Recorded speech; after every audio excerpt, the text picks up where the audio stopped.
And go. Go now. Go now. Yes. Ladies and gentlemen, take that, Muppets. For this is a Fred Daly Productions podcast. How dare you? It'll make sense in about an hour. Yes. Okay. Take that, Bill Murray Scrooge. Cue the music. Music is cued. I don't know what we're yelling about! We came, we saw, we kicked its ass! Wait a minute. Wait a minute, Doc. Are you telling me you built a time machine? Kind of a DeLorean? The way I see it, if you're gonna build a time machine into a car, why not do it some style? Who is this? What's your operating number? Boring conversation anyway. Look, we're gonna have company! Loud noises!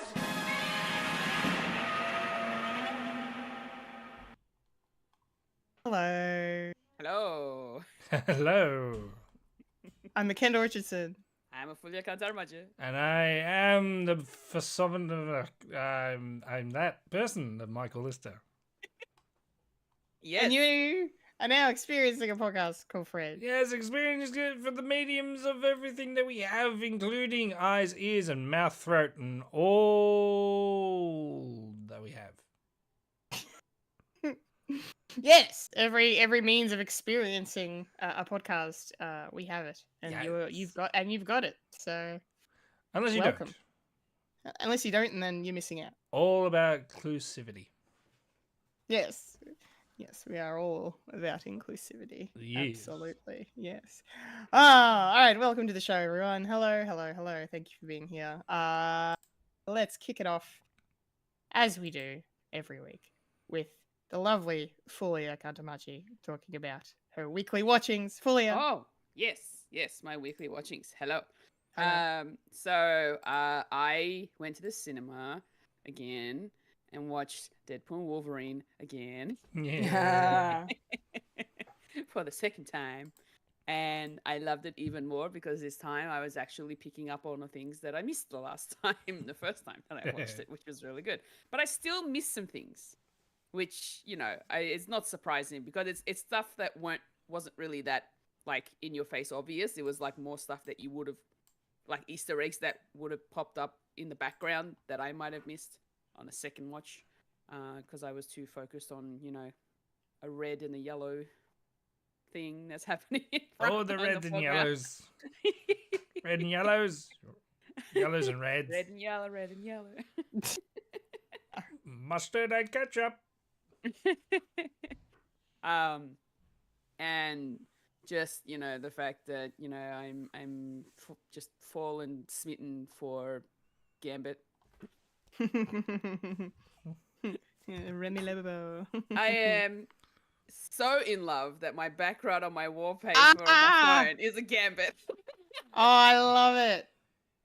It looks so good. It's such. I just googled it and I looked and I saw this and I'm like, yeah, that's gonna be my wallpaper for a little while. I saw it. I had to have it. Yeah, I had to have it.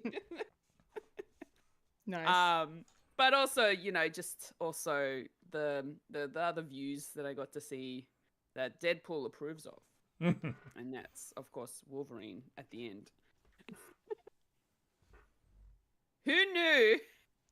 Who knew that Hugh Jackman could be so hot in a superhero film? You've just noticed now after, say, 24 years of Wolverine. Yeah, no, he looks better in this suit than he did in the last.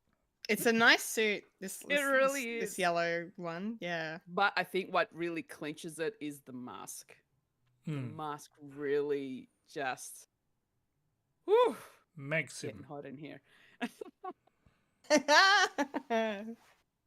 Sending some It's just fan your way. Anyway. Oh, behave. I should No. move on. I should move on. No, keep going for you.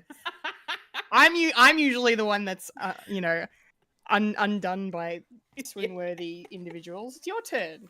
Yes, yes. your Well, I do go on about it a little bit more in my solo podcast, The Many Thoughts I Have. I did do my full thoughts on the movie, which was essentially me just summarizing the whole movie in an hour and a half. Talking Nice. like scene by scene of things that I really enjoyed. But the way that I always speak is I don't do linear talk. I go back and forth. That's just how my memory works. So if you want to learn more about that, go to the Many Thoughts I Have podcast and Yes. listen to it there. Shameless plug. That's it. Hashtag shameless plug. That's Podbean and what else? You can find it on Spotify, Apple Podcasts, and wherever you get your podcasts. Beers. Essentially. Plug, plug, plug, plug, plug. Yeah, plug. But anyway, moving on from the hotness that was Deadpool Wolverine, and I've also sort of been watching just episodes and trying to catch up on The Rookie. So I'm really still keeping up with that. Really enjoying that. So it's really good. I've also this particular week have kind of gone back on my comfort food shows, and that's MASH. I've been watching a bit of MASH this week because I needed something that that I know, that I love, and that is an easy watch because I've enjoyed it that many times that I can easily go back to it and I know I'm not going to be disappointed. So ended up watching quite a bit of MASH this week. Just because I felt like it, comfort food and all that sort of stuff. Yeah. But the last thing I will mention that I did watch, and I watched it just before the recording of this podcast, and that is a Netflix film animated by the name of Nimona. Ah. I have finally watched Nimona. Not what I expected, but I'm glad I watched it. It did sort of hit me in the feels a little bit towards the end. But I can see why this was nominated for an Oscar as Best Animated Feature Film. It's actually really good. The art style is really, really pretty. Really like stands out and pops as well, especially the way they've got like kind of like sharp edge kind of lines, like outlines. Which really make the colors pop even more. But of course, the whole point of this particular story, the story is what I was trying to get to. The story is what was really, really interesting, very, very moving as well, kind of bittersweet towards the end. And I just love the fact that this animated movie decided to be like, we're in the 21st century. We're gonna go straight with we're gonna be words. I just love the fact that the main character is a gay man in a relationship with another guy, and it was beautiful. Yeah. I was going to say it's a bit of an interesting word that you use. Yeah, I know. Going straight. I was trying to think of words, but they weren't coming to me very well. So yeah, That's jumbo right. brain. Yes, it's very gay. Yeah, no, I absolutely love that fact, and I'm I'm kind of jealous of that relationship, to be honest. Like, they've got each other to love, and I don't. Wow. Well, we know. It's okay. You and me both. It's okay. Yeah, I know. We're in this together. Of what we know, what happens to the partner. Oh, don't tell me it's a bury your gays movie. No. It's a kids. No. It's a kids show. Okay. No. So it's. They don't hide. They don't. I mean, they kind of do at the beginning. Do they hide it a little bit? I wouldn't say hide it, but it's more to do with this is what we're doing. Take it or leave it. Yeah.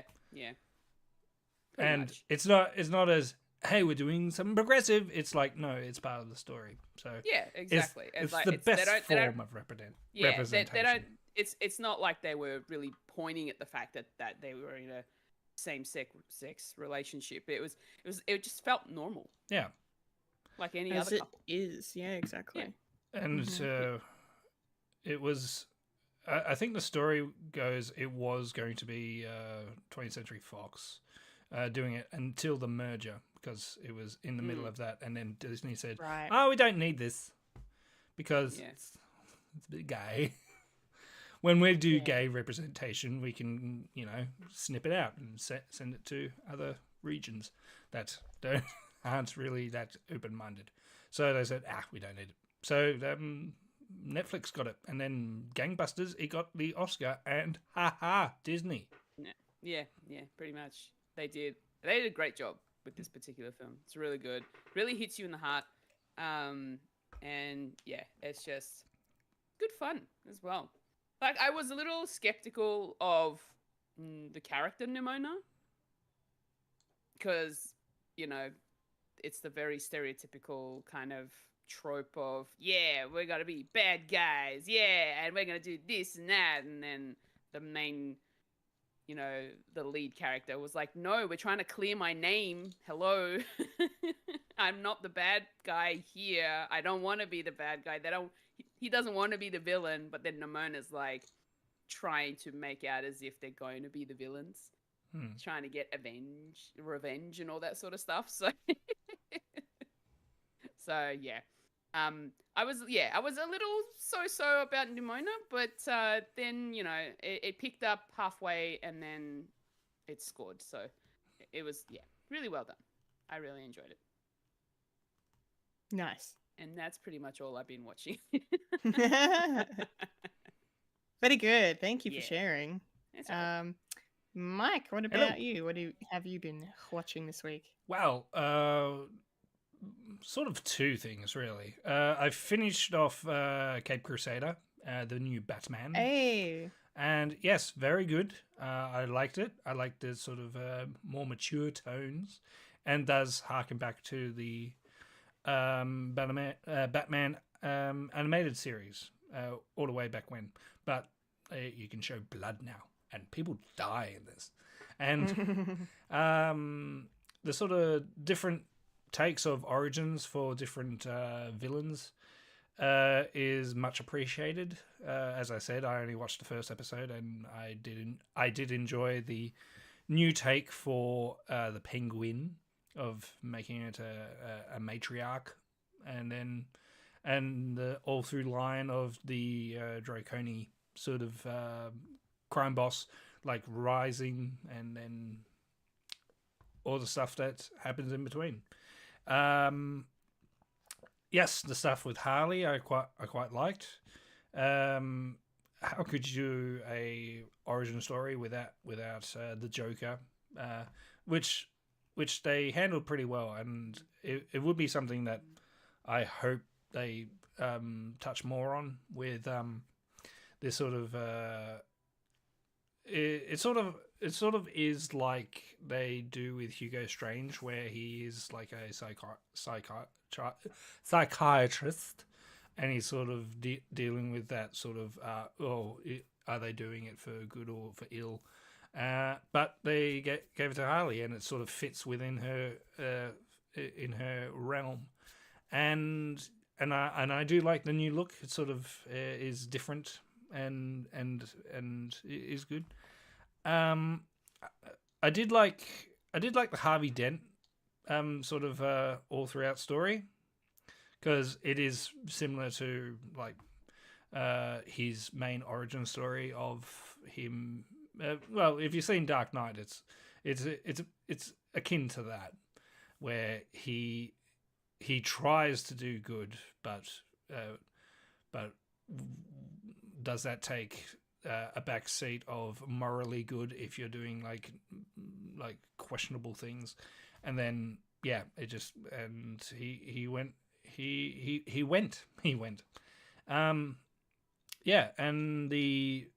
And I did like the voice acting in this. I think Christina Ricci being Catwoman is really good, and I wouldn't mind seeing her in live action if she did something similar to that, because she has a look. She sort of has that sort of feel of like the 1920s sort of woman of a down and out socialite, like trying to find her feet because all the fortune's gone. And yeah, I like that. I hear a lot of the problem with me knowing a lot more voiceover artists is sort of tricky, like when I'm watching something like this, because I can pinpoint every time John DiMaggio. He's Bullock, but he also plays a lot of other characters, and I can pinpoint him from anything. It's like, there's John. I can hear him. Yeah. He was great. And the person that does the voice for Harvey Dent, who I can't quite remember his name, but he also does a voice for a previous Batman show, and he played Batman in Batman Bold. Yeah, I think is it Dietrich Bader? Dietrich Bader, yes. Yes. Couldn't remember his first name because it was Dietrich, spelled that way. Dietrich. Yes. Yeah. Dietrich. Yeah, the guy from the Drew Carey show. Yes, that guy. That guy. Yeah, and his take for Harvey was it's quite subtle in a way. You can sort of instead of doing the Jekyll and Hyde sort of thing, it was more to do with his temper and how that. So I actually quite like that sort of just because the difference between which is Harvey and which is Two-Face is like, well, they don't really do the Harvey and Two-Face thing. They sort of he is the same person except he's frantic and it's more ground to reality than most takes. Yeah. Overall, I liked it. And yeah, the subtle hint is like of you're gonna get Joker next season. It's like, well, thanks. Yeah. It's like, thanks, I guess. I know it's an inevitable. It's an inevitable of you doing Joker.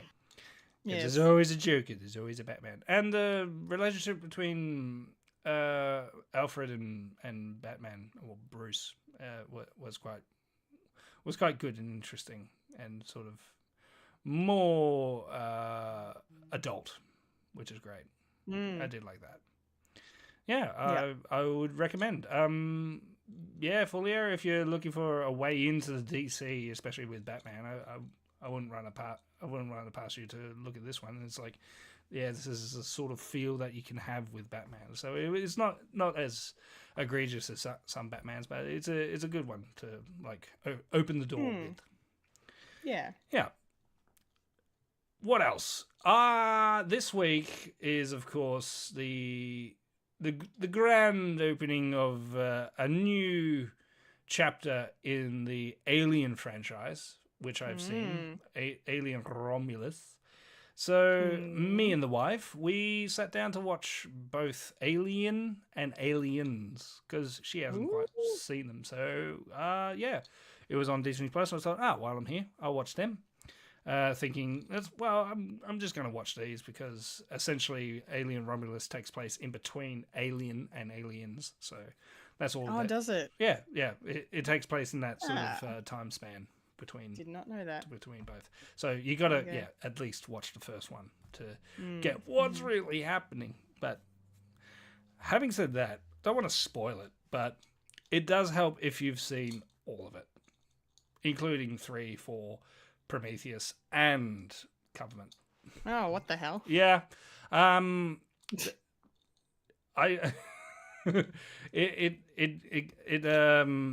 It started talking about some stuff that's in Prometheus, and I thought, I haven't seen that in like 12 years when it first came out, so I'm gonna have to go back and watch it. So I did. and is about as nonsensical than it was. It's like, and I have said, it's like, why is there a fireman's axe in a fucking spaceship? Anyway, and yeah, the whole thing was questionable, and I probably need to watch like the director's cut or something of Prometheus, because I did remember watching the extended cuts for both Alien and Aliens, and watching that on Disney Plus. There was bits that's like, oh, I thought that was oh, that's the extended cut. It's not in the theatrical. I was like, that makes sense. Yeah, so overall, with Alien Romulus, the main thing I was going to talk about, I liked it up to a point. Oh no. I think people wouldn't mind it. It's just it went. The story itself is great, and it actually does touch on different elements of the Alien franchise, and yeah. But there was two little, I wouldn't say, nitpicks. One big one and one little one. One is a line read where it's like, why are you saying that? That's for the audience, and you don't need it. Don't need it. No. Yeah, it quotes itself, so I don't like that. I don't like that sort of member berry. But there's also another member berry that is a huge spoiler, so I won't really touch on it. But I wanted to know why, because overall it doesn't really make sense. I mean, we have seen in that. Yeah, it's not really a spoiler, is it? Or it is a spoiler. Anyway, if you're going to be watching this, Kendall, I wouldn't mind hearing your thoughts on it. Because we have seen Star Wars do something like this before. Oh God. But yeah. I'm scared now. Well, you should be scared because it's a scary film, and I did like the fact that it was harkened back to being a scary film, and it was just and scary as well, and it had one jump scare that I didn't appreciate. It's like, oh, you were going so well until a jump scare. I hate jump scares because it's scary. No, thank you. But yeah, and body horror is always good. It's fun. Blood, gore. Yeah. And space. In space, no one can hear you scream. And yeah, and that's basically my week. Just a lot of alien shit and Batman, which is right in my wheelhouse. Well, what about you, Kendall? What's in your wheelhouse? Well, the fact that you said that you're watching a lot of Aliens, that was very on brand for the podcast. Alien. Yes, a lot of alien stuff going on. Very on brand. Very So correct. many aliens. I got an alien right here. Look at my alien. Look at my alien. Look at my alien. As I said, I hope that's... Look at my. I have a snake. Does that count? I have a snake on my jacket. Snake's an alien. Snake's a sort of alien. Snakes are on a plane. Alien. Snakes on a motherfucking plane. All right. My weekly watchings. I have not seen Alien Romulus yet. I am going this week. So I will have your review, Mike, next week on the pod. I look forward to it. Now I am lowering expectations a smidge. Yeah, Just I think go into it like a little bit of low expectations and just okay. don't I'm just gonna let it happen. Yeah. I mean, they're arguably. I mean, well, yeah. I don't even know if I can say arguably, but there hasn't been a good Alien movie really for like 40 years almost. So, I mean, I like 3 and 4, and then there's a couple others, but you know, it's fine. Yeah. Prometheus was I enjoy the sort of world building. It's just the execution was a bit. Yes, it's kind of like the Untouchables. What's that Marvel thing?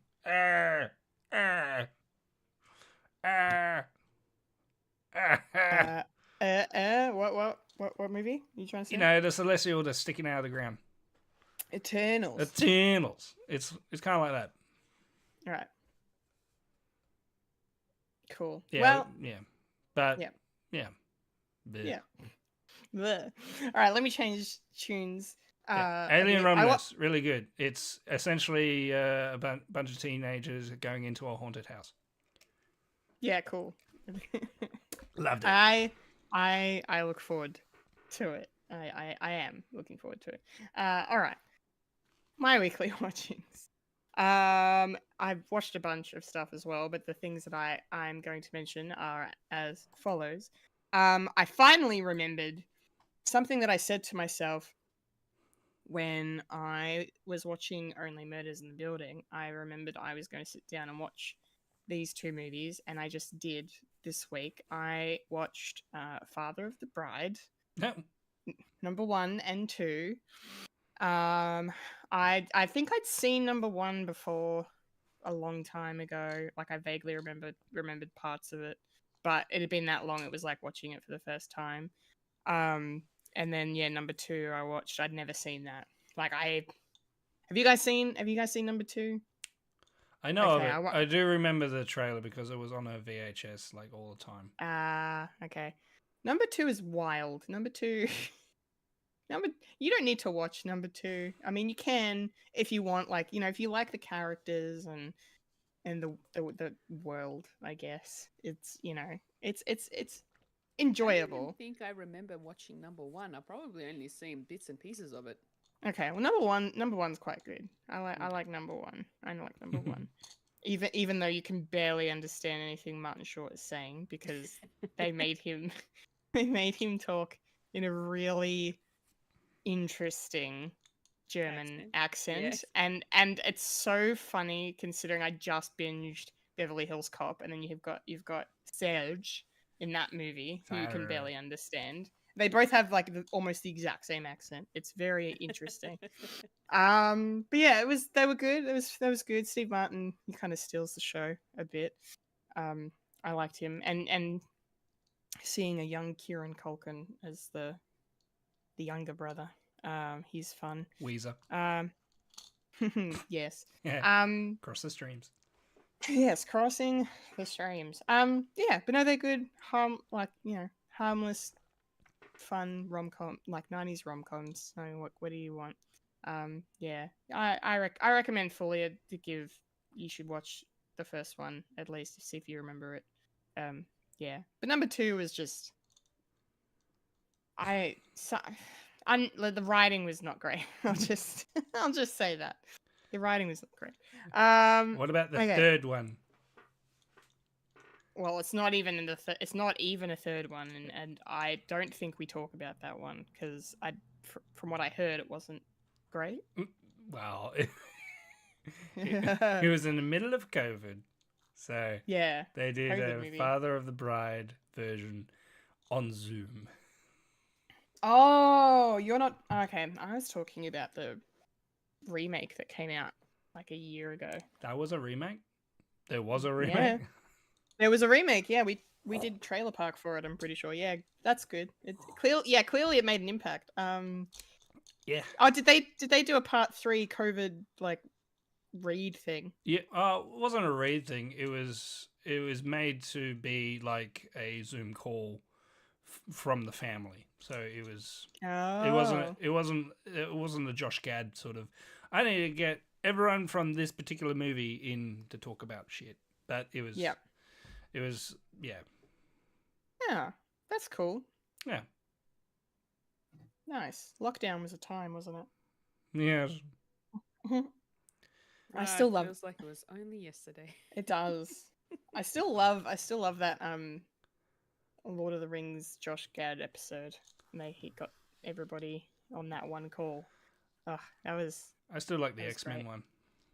Yeah, the X-Men one was great too. Because the ending was perfect. Yeah. Wait, there was an X-Men one? Yeah. I need to look this up. You need to watch it. I won't explain what happens at the end. Yeah, it's good. It's good. But all right. After this long time, it's got a different perspective. Yeah, okay. Especially after the merger and a particular movie that came out not too long ago. Fair Not enough. too long ago. No. Okay, more movies. I went to the cinemas a couple of times this week, and I got to see an older movie for the first time in the cinema because it's celebrating its 15th anniversary at the moment, and that is Coraline. Ah, Yeah, I'd never seen Coraline. that would have been so great on screen. I saw it in 3D. Ah, even better. Yeah, it was cool. It was cool. Unfortunately, the cinema didn't have like the clip-on 3D glasses, so I had to Oh, you had to rest. put. I had to rest them over my specs, and that's not a good time. Hate Um, those. yeah, you have to fiddle with them constantly. But anyway, it was really good. It was a great movie. I love stop motion animation. It's probably if I had to pick a favorite form of animation, it's stop motion, just because it's the time that goes into it, the artistry that goes into it. I just really have a lot of respect for the people that make this stuff. So, yeah, and at the end of the screening, there was actually a behind the scenes sort of thing. They brought back some of the animators back from the the original production, and then they had some newer animators on because they like recreated Coraline for something to do with the anniversary, like because this was a remaster, so I think they did certain things and enhanced certain scenes or something. And yeah, and that was really cool to see what went into making her outfit, why her hair's blue, the fact that certain fabrics don't exist now that they had back then for some reason, like they couldn't source certain things. Like it was very fascinating learning about what kind of went into her design and how the puppet, what do you call it, puppet? I don't know what you call them, but the figures, how they all kind of work and how you change their faces and all this stuff. It was really cool. Yeah, but it was a good movie. Like I enjoyed it. The animation is just incredible and so colorful, and the story is really interesting. I mean, it's based on Neil Gaiman graphic novel or book of some kind that he published a long time ago, and yeah, it's I kind of, to me, have you guys seen it? I'm sure. Yeah, I think I did ages ago. Yeah. 15 years ago. There you go. Yeah, because kind of like the idea that I kind of took away from it was like, the premise seems like, what if like, the world that was hidden in your house, like you could go through a door, like say, go to Narnia or whatever, and how beautiful Narnia is, and it's just this magical place. What if that world was just like anti that and like actually just bad? So I kind of like that Neil Gaiman kind of turned that on its head. This idea of escapism is actually not always good. Like, like Coraline goes on this journey of realizing like she doesn't have a great relationship with her parents, and then by the end of it, she loves them more than ever. And doesn't look like she's going to take them for granted anymore. So it's a real kind of growth of journey that she goes on. That is really cool.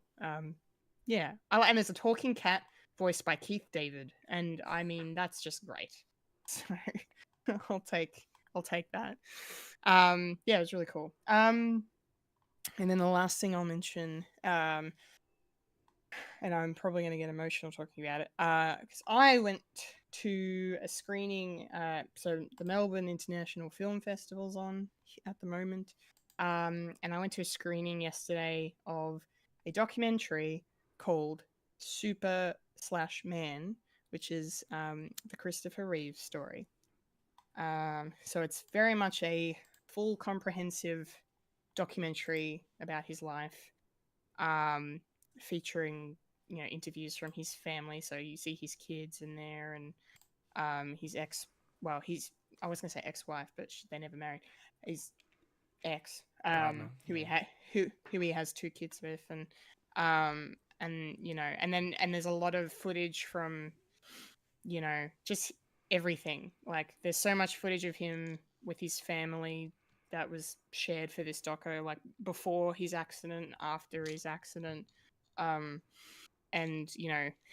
lots of footage of him, at drama school and like going, behind the scenes of Superman, and lots of interviews, and just the archival footage was insane. I was surprised that they had so much footage of him, and it was a really interesting doco in the sense that it wasn't a linear story. They kept going back and forth between the present, like it kind of starts with the accident, like they kind of show you the lead up to the accident, and the accident happens, and then it shows you a bit of the immediate aftermath and how he almost immediately died, which was just, I didn't realize how harrowing it was at first, and just how this is the shit thing, how close it was.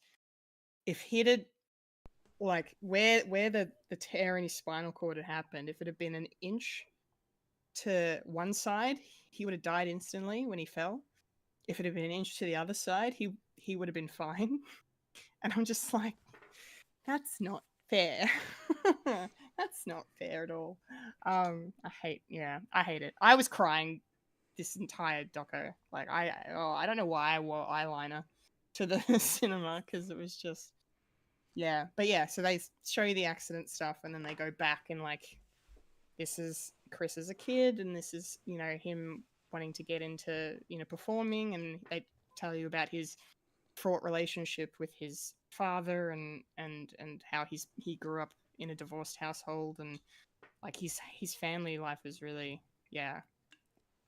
troubling, unfortunately, but and it just, so it was really nice to kind of learn more about him and who he was, and the experience of what he went through before the accident and after the accident, like, struggling with trying to convince everyone he was a legit actor, which he fucking was, but Superman was really the only commercial success he really had. Like, he made a lot of other movies and TV series and everything after, in between Superman movies, and he didn't even want to do Superman 3 and 4. Like, I think it was part of the contract that he was signed to. And me and Christina had a laugh, because there was this one interview where this is like before, I can't remember if it's before Superman 3 or just after it came out, so mid-80s, and he makes this statement about sequelitis. He's talking about how Hollywood is like, they just want to churn out sequels and keep these franchises going, and I'm just like, fuck, he's rolling in his grave right now with how bad that's all gotten. And she and I just had such a laugh. I'm like, oh my god, it's been 40 years and nothing's changed. Yeah. It sort of got better. Just thinking, like, back then, mostly horror movies. Like, every year there was a new one. I mean, true. It was a bit like Saw, really. So, but at least the sequels, they've got a couple of years in between.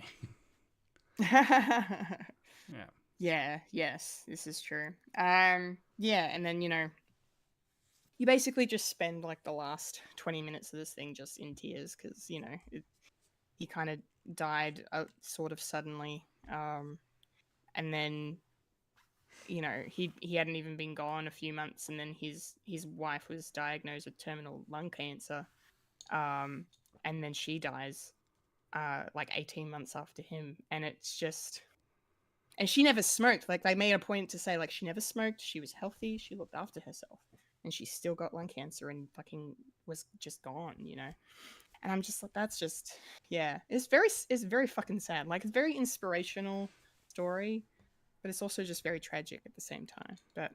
But it was a beautiful documentary, and I would recommend, if you're a fan of Superman, like the Christopher Reeve films, if you're a fan of Hollywood, if you're a fan of a good human story, then I would recommend checking out Super/Man or Superman.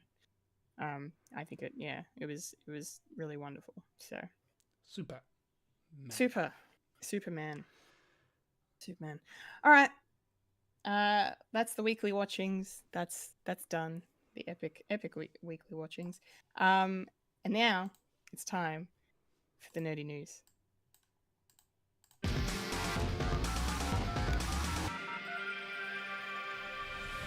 This is the news in nerdy news. The nerds that talk about the nerdy news. That is us who talk about the news that is nerdy. And now the queen of nerdydom, the hostess with mostest, Kendall Richardson. Take it away, Kendall.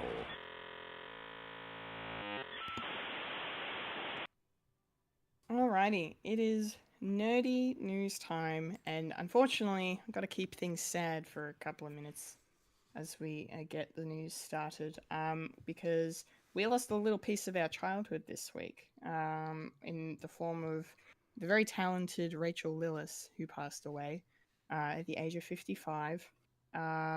You won't probably know her by her name, but you'll definitely know her by the characters that she played in a little series called Pokemon. She was the voice of Misty, of Jessie, Jigglypuff, and a bunch of other Pokemon, including Vulpix, Venonat, and Goldeen. And she's done like prolific voice work in many other animated series as well. But you know, Pokemon is where she got her big break, and that's what we all know her for.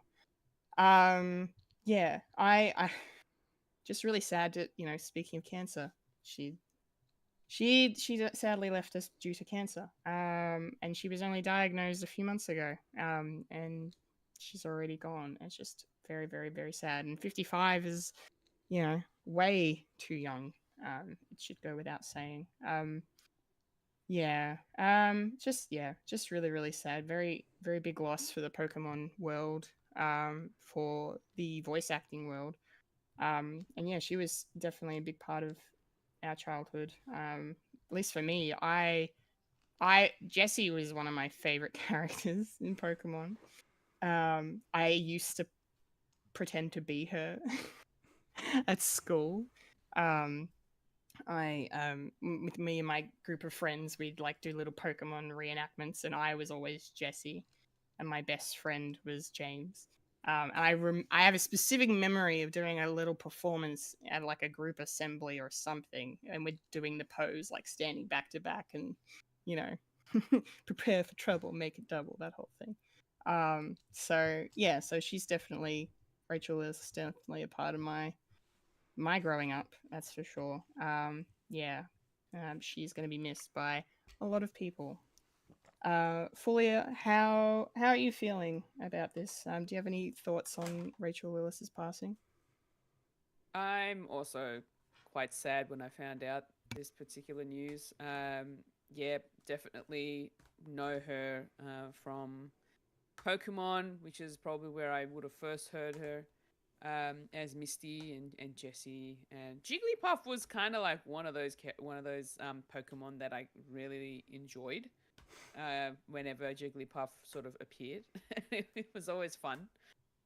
So yeah, that definitely Pokemon.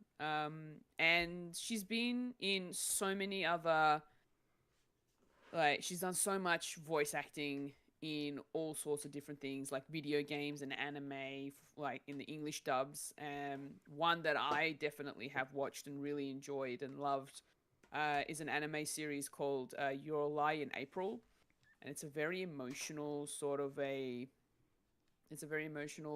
drama piece where there's these music students. There's one particular music student he's really like depressed and has lost his will and ability to play piano. And Rachel Lillis's character is actually Ryoko Miyazono, and she was a violinist. The character's a violinist in Your Lie in April, and she kind of played the positivity, like the half glass full character, you know, the very optimistic character. Whereas with the lead character she was playing against, and it was a very wonderful anime series. It's very short.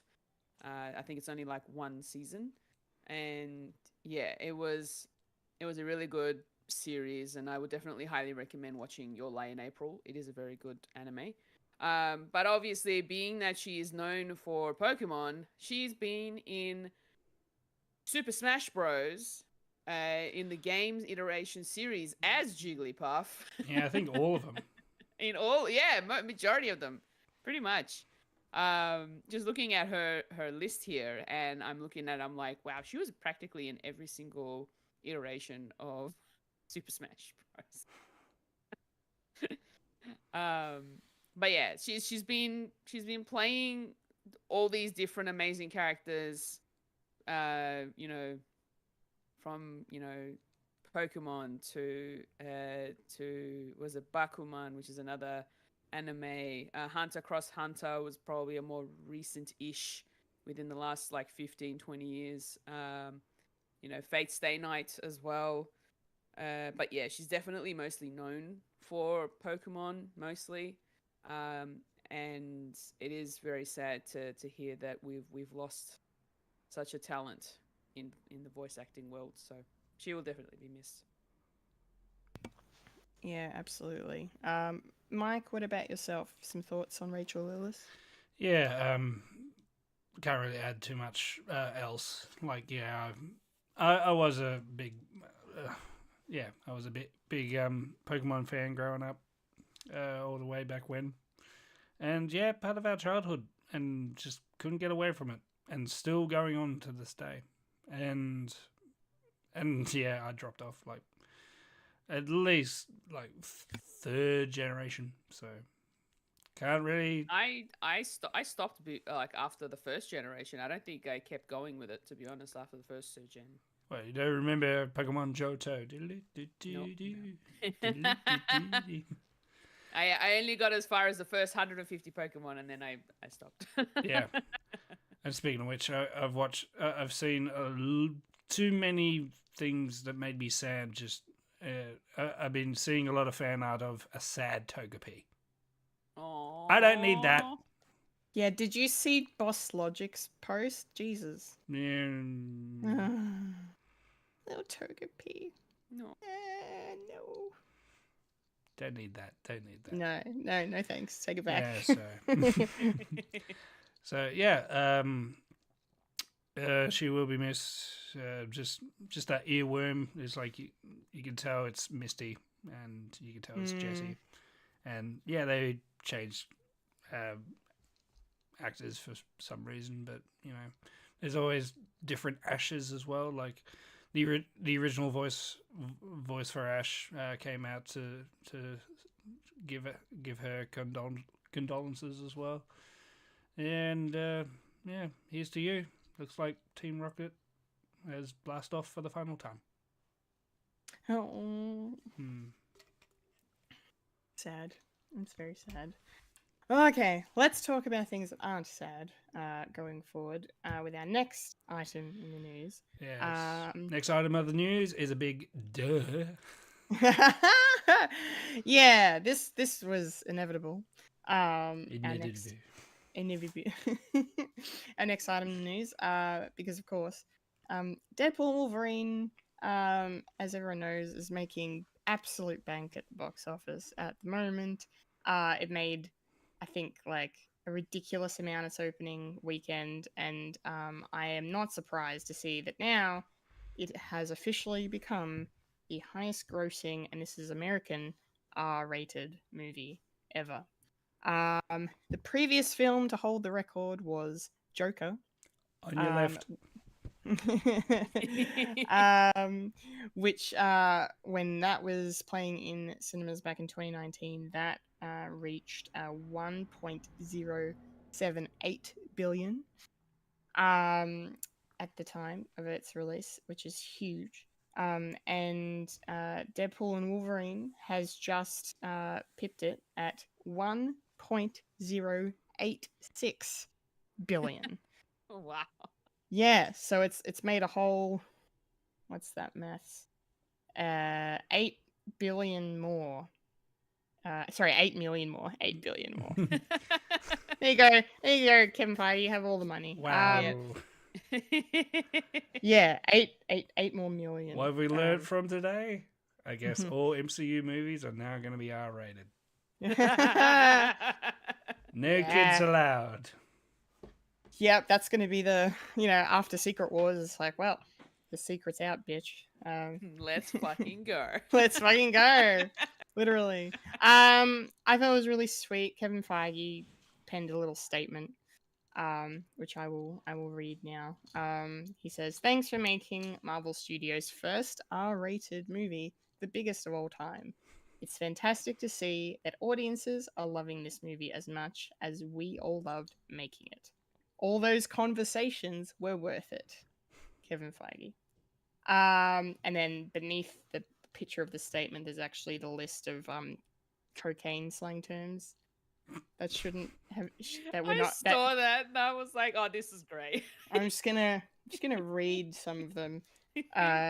Booger sugar, nose beers, snorp, sniffy lube, nose line, nose dive, a low blow, blow an arrow, blow is me, blow pop, bumpty dumpty, dust bowl, dust fund, and then something with snowflakes, and then it gets covered up after that. Wow. But, Who knew that there'd be so many different slang terms for is this one particular illicit drug?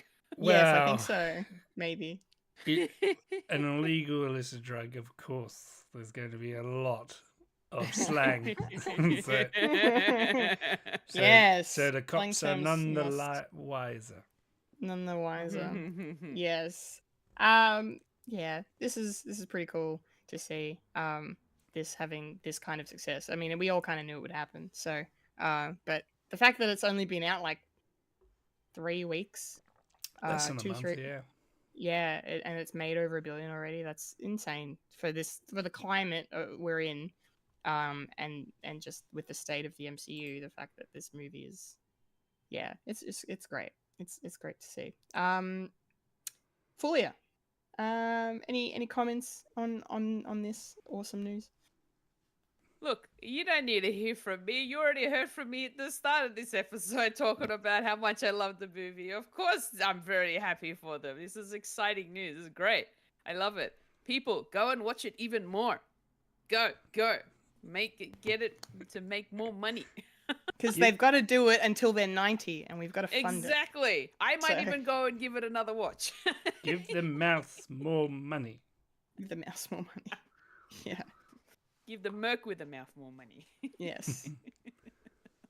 Yes. Yes. Look, there's nothing really else I can do. I can say. Like, I'm very happy for Marvel. I am very happy for Deadpool Wolverine and the team that got that project up and running. Because it was awesome. It was a good time, and I loved it, and it deserves all of the accolades and the monies and everything. So. Yes. You Yes, made it me does. cry at Madonna, you fuckers. Yeah.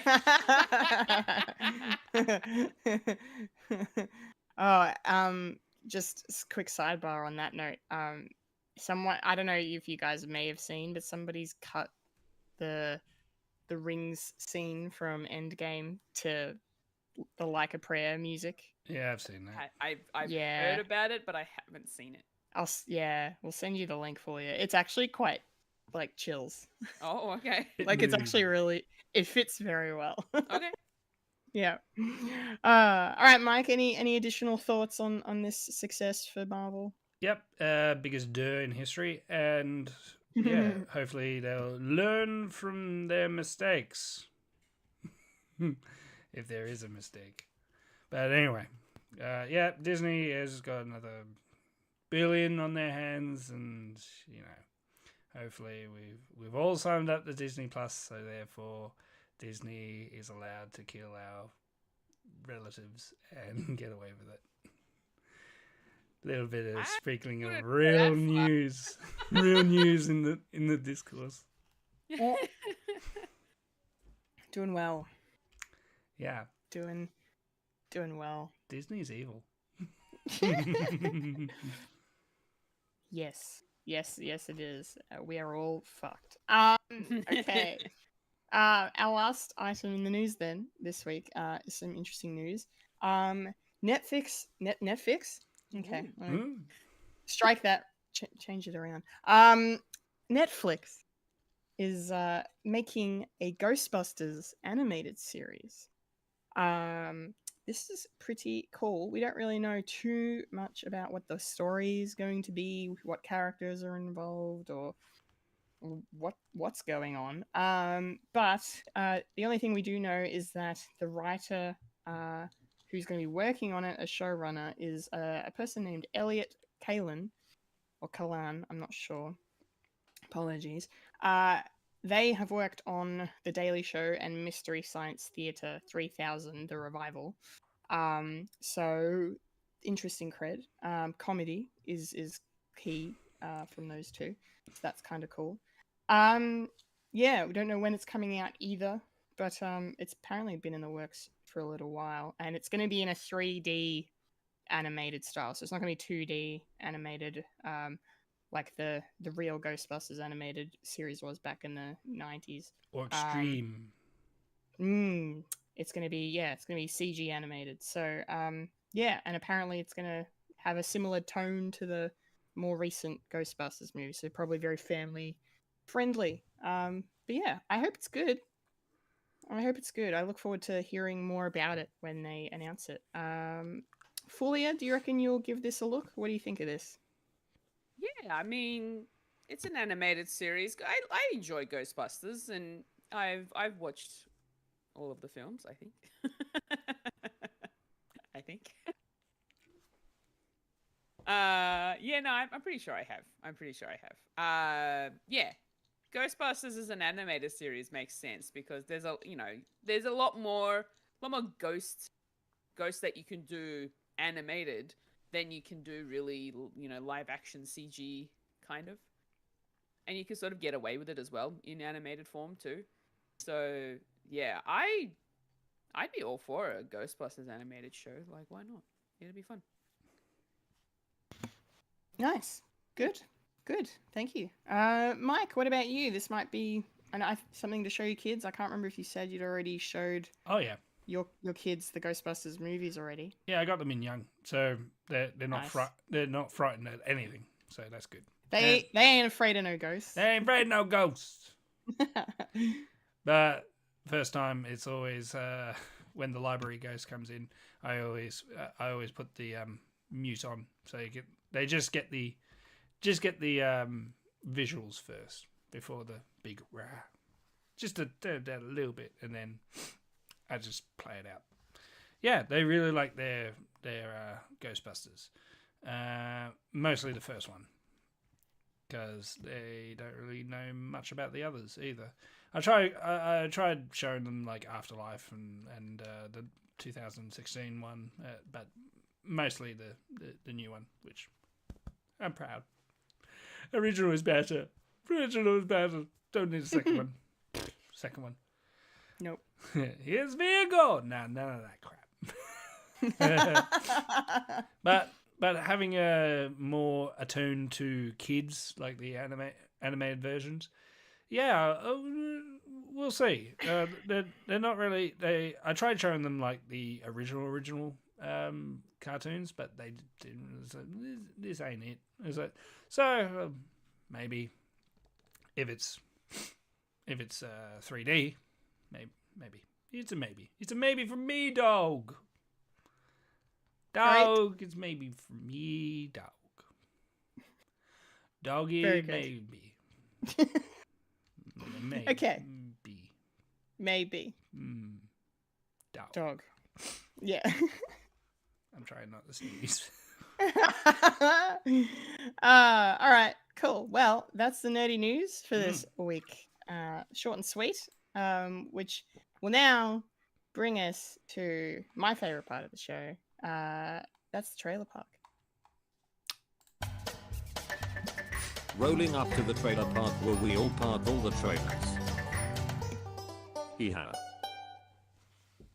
Alrighty, it's trailer park time, and the gloves are coming off. Because I've had a very good week this week because Amazon decided to drop one more trailer for The Lord of the Rings, The Rings of Power, Season 2. We just talked about this on Comic-Con. I know. Well, I was so surprised that they dropped another trailer. I was not expecting them to. But they're saying this is the last one. Although, because I'm so involved in the fandom, there's almost every day there's like new tidbits, new scenes, new little clips and stuff, and we're all just trying to piece everything together at the moment. But this trailer, wow. Every trailer that they've brought out so far, this is the third one, just gets more and more dark and more intense, to the point where I'm just like, oh God, it's gonna be devastating. So I can't wait to have a big cry over certain characters in this.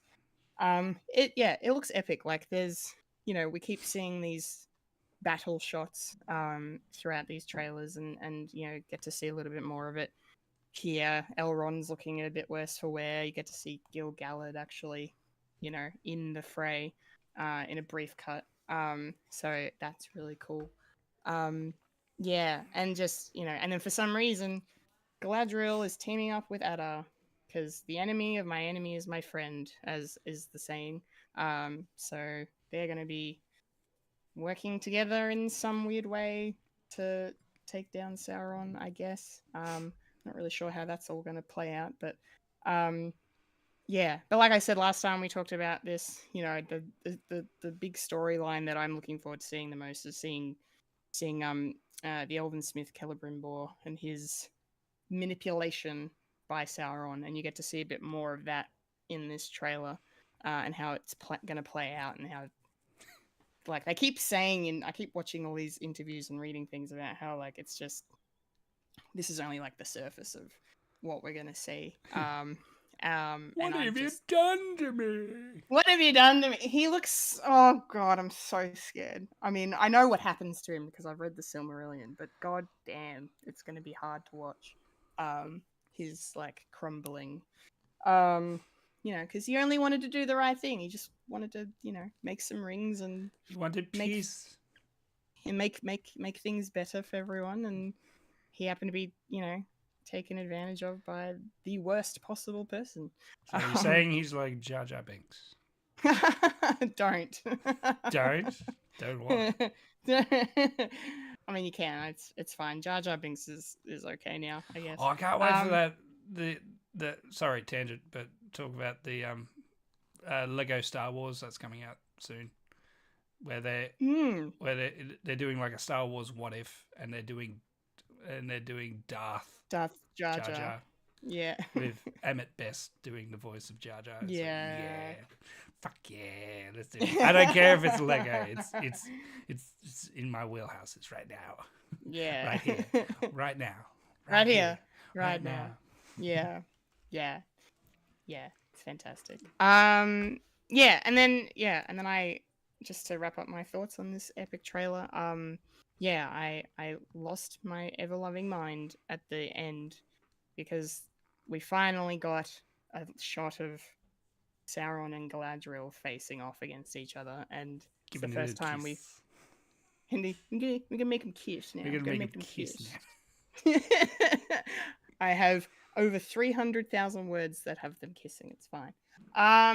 If it doesn't work out, there's always fan fiction. But anyway, yes. So the two of them facing off, finally. And yeah, I literally, I think, when did I watch this trailer? It was like 6 a.m. when I got up for work on Thursday, and I was just sitting on my bed watching it, and then that happened, and I fucking threw my pillow across the room, like, just.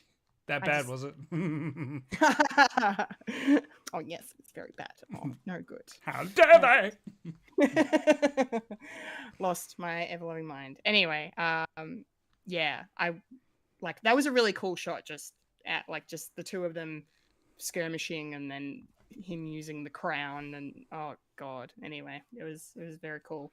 So I'm very excited, and we have 11 days now, I think, until it comes out, but I'll tell you when at the end of it, because I want to hear Fulya's thoughts. Yeah, this is getting you excited. This is getting you excited to watch it. Fulya could not care less about Rings really of want to hear Power. my thoughts. what 'Cause I have did you none. what did you think? What did you think of this as just a trailer in general, just from a technical perspective? What Was did you it think? pretty? It cool, yeah. Yeah, yeah. Lots of fireballs, sword Fireball. fighting, Pitbull, yeah. framing's good.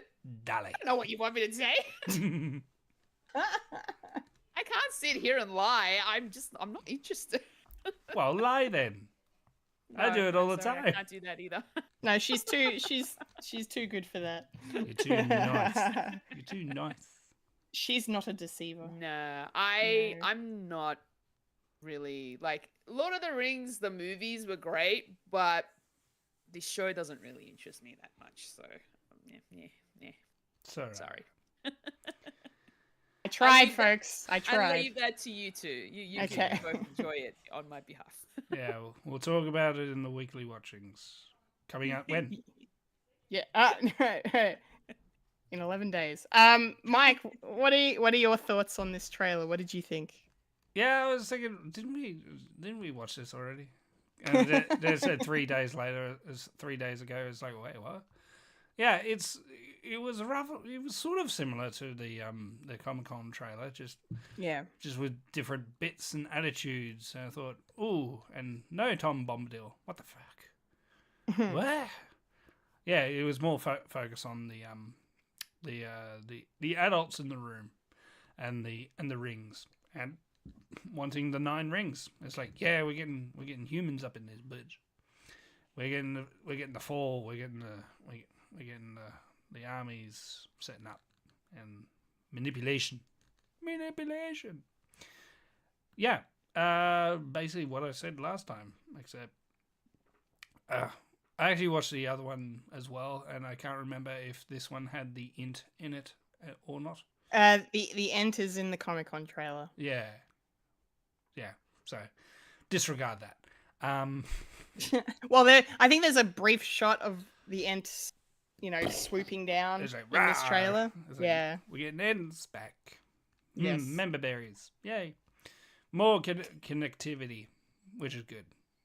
Because there are people out there who's like, what is this? I've never read the Silver Marillion because it looks like a historical text, and I don't want to read history. I want to live by it. I want to watch it on the screen so I can get more stuff out of it. Yeah. Me and the wife actually watched Schindler's List the other night. Oh, wow. That was horrific. History repeating itself. Anyway, yeah, this was a good trailer. Because I'm going to watch it. I think I need to rewatch the show, but as you said, I've only got 11 days, and there's 10 episodes, so an episode There's a day. 8. 8? Ah, even better. 8 episodes, but they're all like 70 minutes long. Yeah, they're like So, an hour and a They're half. chunky boys. Chunky boys. Yeah. Yep. So when's this coming out? Well, let me tell you. The 11 Lord of days. the Rings, 11 days. The Lord of the Rings, The Rings of Power So, will be 29th. on Prime. Yeah, Prime Video on the 29th of August. Of August of this year. Yeah. I'm looking at Yes. my calendar. so Sorry, I'll be washing my hair. What's left of it? Wow. Wow. Take that. Take that into your back face. That'll be Leno and Woodley for you. All right. Moving on to our next trailer now. We've got another trailer for the upcoming Sony Marvel production of Kraven the Hunter. It's been a minute since we've had a trailer for this, mostly because they delayed the movie. It was supposed to come out a while ago now. I think it was last year. Maybe, if not earlier this year, but then it's been pushed back. So we haven't heard anything about it until now. And here we have a new trailer, and I think I like this trailer more than the last one, based on my memory of the last one, because I just remember laughing at the way he gets his powers with the lion blood and whatever it is, just kind of seemed really half-assed and cheesy. I don't know. It didn't work for me in the trailer. And then I've seen Madam Web since, and I'm like, well, this is not going to go well. And it probably still won't go well, but hey. They did a lot of reshoots. I bet they did. They did. And so, people don't just like slap, bridge, there you go, see what happens. It's like, yeah, we need to make a movie. You have to actually make a movie. Yeah, who would have thought? Who would have thought it? A film needs to happen. But anyway, I don't know. This trailer was put together pretty well. It looks, looks okay. I don't know if it's going to be a good movie or not. Even despite the reshoots, probably not. Again, I've said it before, without shame. I'm watching this for Aaron Taylor Johnson, and that's it. It's the only reason. So I can watch him fuck motherfuckers up with his big arms and his beautiful I don't face. think it's that sort of movie. It is if I want it to be. So Imagination. He looks great in it. Yeah. So I'm excited to see him. Russell Crowe is probably going to be phoning it in as his dad. I don't know. But the interesting revelation from this trailer, though, I will say, is the fact that we're going to get to see the Rhino in this movie. And he's going to actually be a rhino. So that's interesting. Yeah. I'm very curious about that. This trailer Mike's reaction is accurate. This trailer, I will say one final thing. I don't think it really told us too much what the story is, and I don't really remember what the story is from the last trailer, even if they said anything about the story. So I think it's just maybe he's trying to get out of his dad's shadow or whatever, and his dad's bad, but then there's also now the rhino over here doing bad things, and I don't know. I can't make heads or tails of what this movie's going to be, but it's probably going to be bad. So, Fulya, are you going to watch this? What did you think? Craptacular? Craptacular, maybe, yeah. It's a no from me. All right, Simon Cowell. Yeah, I'm not really interested in this particular movie. As soon as it started, I was just like, yeah, no, I'm good. But like, I'm pretty sure even during the teaser trailer that we got, I wasn't really that interested either. So I was like, I can leave this one. It's fine. I don't think it's even going to be MCU canon, so it's fine. No, it's not. It's not. So, yeah, I don't care. Don't need to see it. It's fine. That's fine. You're definitely allowed to have that opinion. It is if you're a completionist. All right. Mike, what did you think of this trailer? It was actually a good trailer, weirdly, and yeah. And it's like they're learning from their mistakes, but it's taking a long time for it to sink in. And I don't know what Sony is doing. They want their cake and eat it too, saying, yes, this is part of the Marvel Cinematic Universe. Kind of, sort of, not really, but who knows? When you got already established MCU characters of Zeus and Quicksilver in the same movie, it's like, meh. I'm here nor there for Taylor Johnson's abs. His abs. His abs. Give or take, whatever. He will be always kick-ass to me. So, no matter what you do, no matter what you say, he's still kick-ass. Yeah, I do laugh at the Rhino because it is very comic accurate of a guy who is trapped in a rhino suit, but it looks like it's just going to be some sort of rhino, some sort of magic. He's turning into a rhino magic with blood, and yeah, it's going to be weird. It's going to be different and weird, Will I see it? I don't know. I haven't seen Morbius. I haven't seen Madam Web. I sort of dragged myself to watch Carnage. So I know of the Venom stuff, but what they're doing, I don't know. I might do what other people have done for Borderlands, that movie coming out of. I'll just send the Canaries out first and see what it's like. It's like, oh, it's terrible. Yeah, I save some money then. And I don't know. Maybe if it also is Craptacular, then it's going to be the Craptacular trilogy of Sony sort of movies. So I can watch them, all three of them, all at once, and just have my brain slither down my spine and trying to throttle my throat. My brain is trying to kill me to not watch these films because it's morphin' time. Again. Yeah, so when is this finally fucking coming out? Well, Kraven the Hunter will be finally coming out on the 12th of December, just in time for Christmas. Yeah, Christmas miracle. It's a Christmas miracle. Christmas. Christmas. Christmas. Yes. Mars. All right. Mary's Christmas.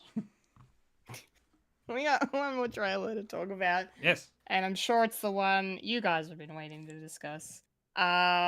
We have a trailer for Only Murders in the Mortuary. No, Only Murders in the Building. Only Murders in the Building. The upcoming 4th season. And yeah, I think this is the best look we've had yet of the story of the show.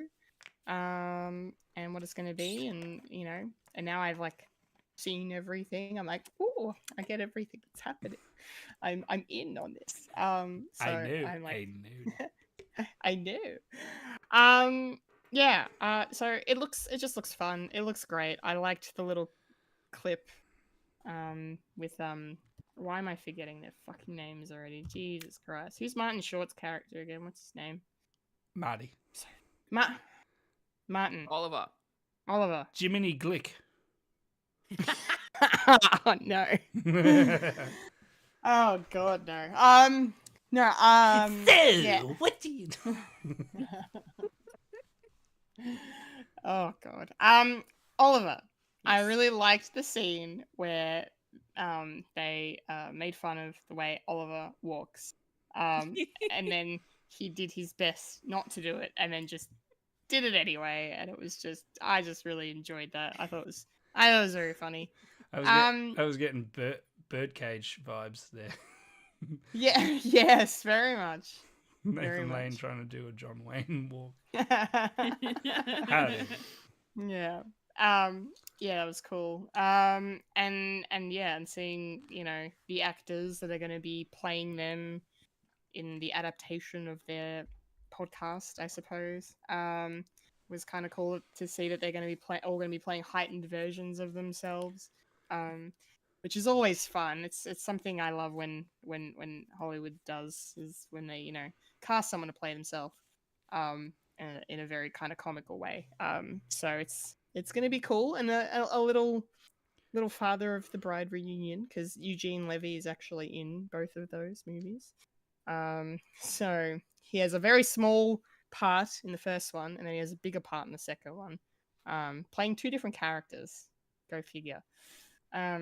But yeah, so I'm looking forward to this. It looks great. It looks awesome. They're trying to find out who killed Zaz and who's behind it, and how the mystery will unfold. And yeah, not all. Well, I think it looks like some of it's obviously going to be at the Arconian still, and then some of it's going to be in Hollywood. So yeah, Meryl Streep's back, and that's a good thing. So I'm here for that.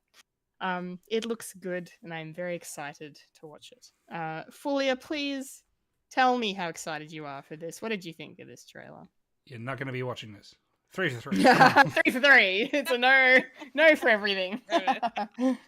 Actually, I will be watching this. This is my favorite trailer of the week.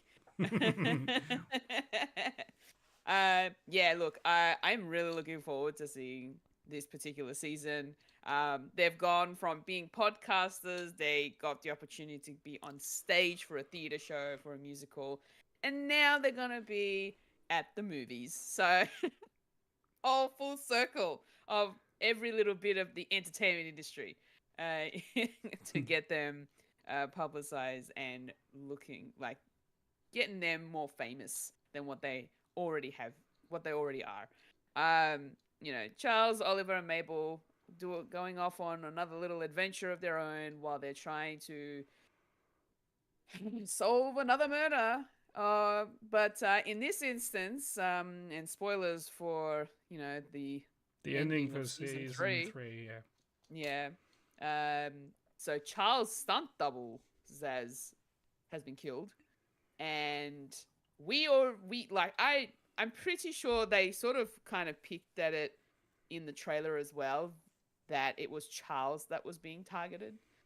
So we kind of see, we didn't get any kind of inkling as to why he's been targeted, but hopefully we're going to get some more information through this season. So we're going to find out why someone wants to kill Charles. What the heck did he do?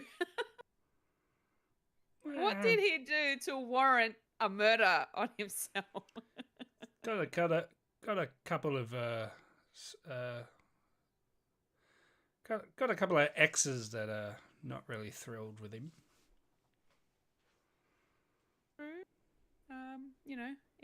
I'm not sure if he's got some enemies in his past from his good old days of working on that TV show that he always keeps ranting on about. Brazos, yeah. Oh man. But yeah, interesting. But also we get to I don't know about you, Kendall. I know you've mentioned you're not so much liking the Selena Gomez character, Mabel. show, Mabel. Yeah. I don't mind her. She's actually quite cool to watch on this show, and she also does have some good sort of one-liners, and she can be funny. But also because she's trying to be the serious one out of the three. Even though she's the youngest. These doddering old farts. Yeah. But yeah, these three, you honestly, just watching them throughout the last 3 seasons, you wouldn't have thought, obviously, Steve Martin and Martin Short together, that's a whole bromance on its own thing. But bringing Selena Gomez into that mix as well, I wouldn't have thought that they would all sort of really click and work together and for the show to run for as long as it has. And I know that they've also been having a lot of fun, because I always see behind the scenes shots on socials and stuff, and it just looks like they're having a good old time and they're really just enjoying themselves. So this is the sort of stuff. This is why I love watching comedies like this that has so much to it, because the actors can get along really well and they're having a good time while they're working. So yeah, I'm really looking forward to this season. It's going to be awesome, I'm sure. And we're going to Hollywood. Going to Hollywood, baby. Hey, look, I'm lifting up the sign. Hey, I'm going to do that. I'm going to be the one doing that soon. What's left of it? Apparently you can't, because you have to actually pay to actually do that, because it's copyrighted. Yeah, tourists can't do it. They're not allowed. You gotta tell me what I can and can't. Excuse me. I do all the time. How dare you? All the time. How dare you? How dare you? What do you you think, Lister? What do you look? Are you looking forward to this? Yeah, it's all right. Yes, I am partaker in the only murders in this show, and only in this show. I don't like murders in real life. They're a bit icky. They give me the ick, as the kids would say. And they also say skibbity. Skibbity toilet. Yes. My children are Generation Alpha. Can you tell? Anyway, speaking of generation gaps between these three, cool. I can't wait. The next step is big Hollywood. Going to Hollywood's always good. And still going. That's good. Big fan of Levy. He's always good. Yeah. And Molly Shannon. That's cool. Getting a bit of a Saturday Night Live right here. Yeah. Yeah, sweet. And yeah, who knows who, or even if it was a mistaken identity, or was it a mistaken identity? Maybe they really were going after her. I don't ever think about that. So many questions, so many. I'm going to have a murder board each week. See what's going to happen. Yeah, and I probably need to do a rewatch. I mean, what's really great about these episodes, they're really digestible, so...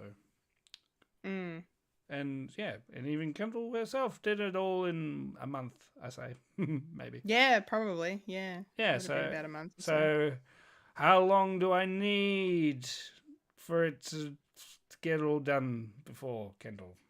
Yes, well, Mike, you have 9 days because Shit. only Murders in the Building season 4 will start airing here in Australia, at least on Disney Plus, on the 27th of August. So I can't do it in Umbrella Academy.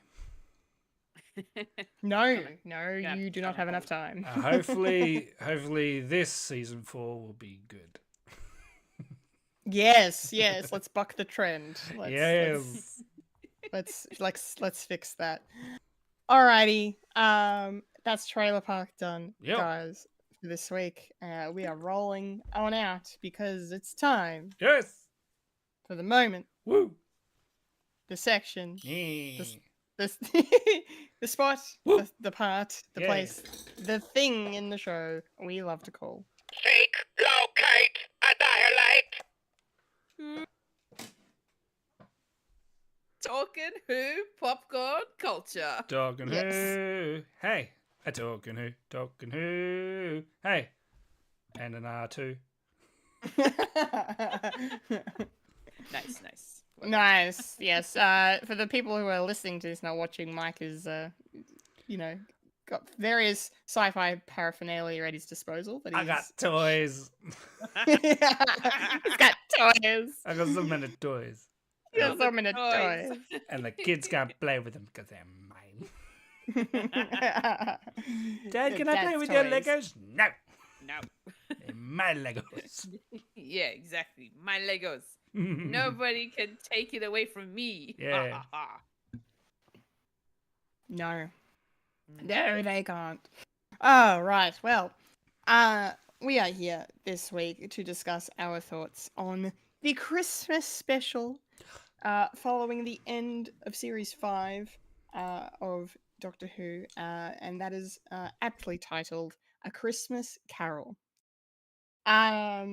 So, my overall thoughts. I absolutely loved this. I thought this was so heartwarming and wonderful and just really great. And I was tearing up at the end like a mofo, and I'm not happy about it, but hey, we're here. Doctor Who made me cry again. How dare you make me feel things? This might be my favorite episode after Vincent and the Doctor in terms of Matt Smith so far. I think I really love this. I did have a little moment seeing Michael Gambon here in this. I knew he was in Doctor Who at some point. I didn't realize it was this episode. So seeing him was lovely. Hearing his voice, and I was like, oh, it's Dumbledore. Mark I was II. Mark II, yes. Yes, it was really nice, and he's definitely the glue, the heart of this episode, for sure. So I'm looking forward to talking about him with you guys. Yeah, this is great. I loved it from start to finish. It could have gone on. It was a beautiful story. Fulya, what did you think? You've seen this before back in the day, I imagine. At Christmas time, I hope. At Christmas time. How did it feel rewatching it? Look, honestly, I think this is kind of like one of those Christmas specials that I remember, like, fondly. It's actually a pretty good Christmas special for Doctor Who, from what I've seen.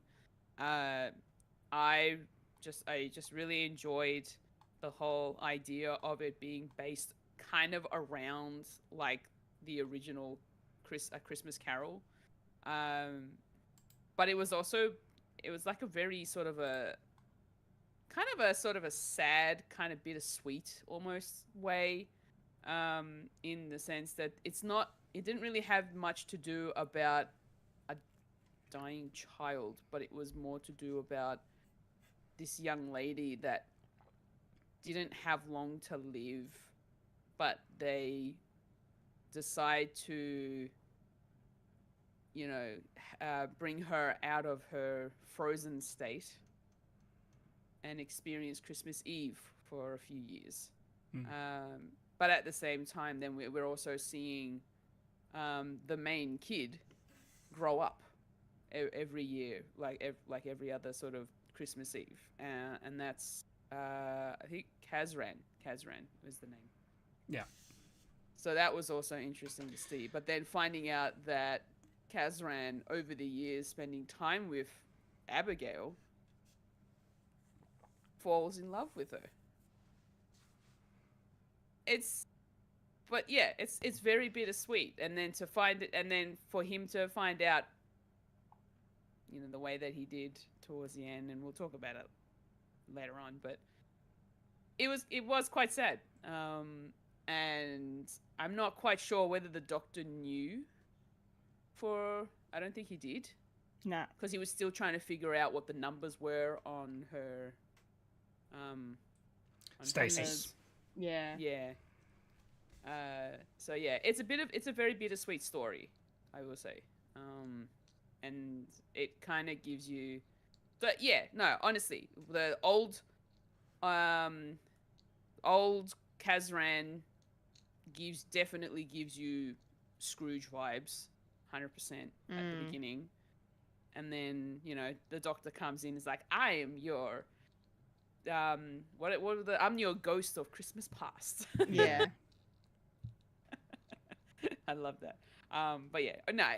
Overall, before I start blabbing more and spoiling other things, it was a really good Christmas special. I did enjoy this one.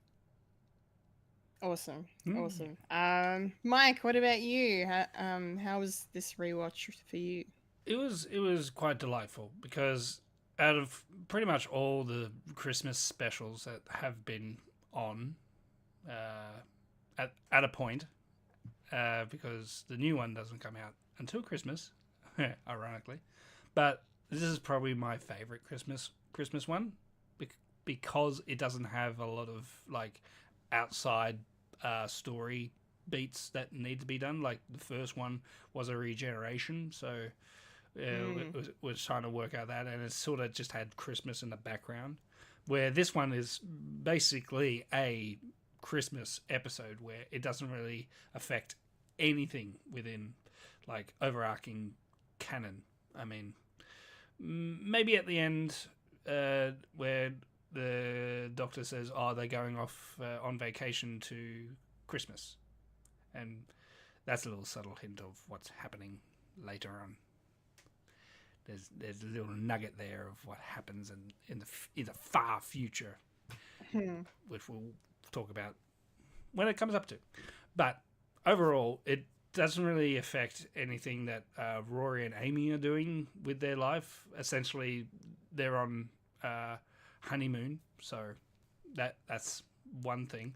But essentially, this is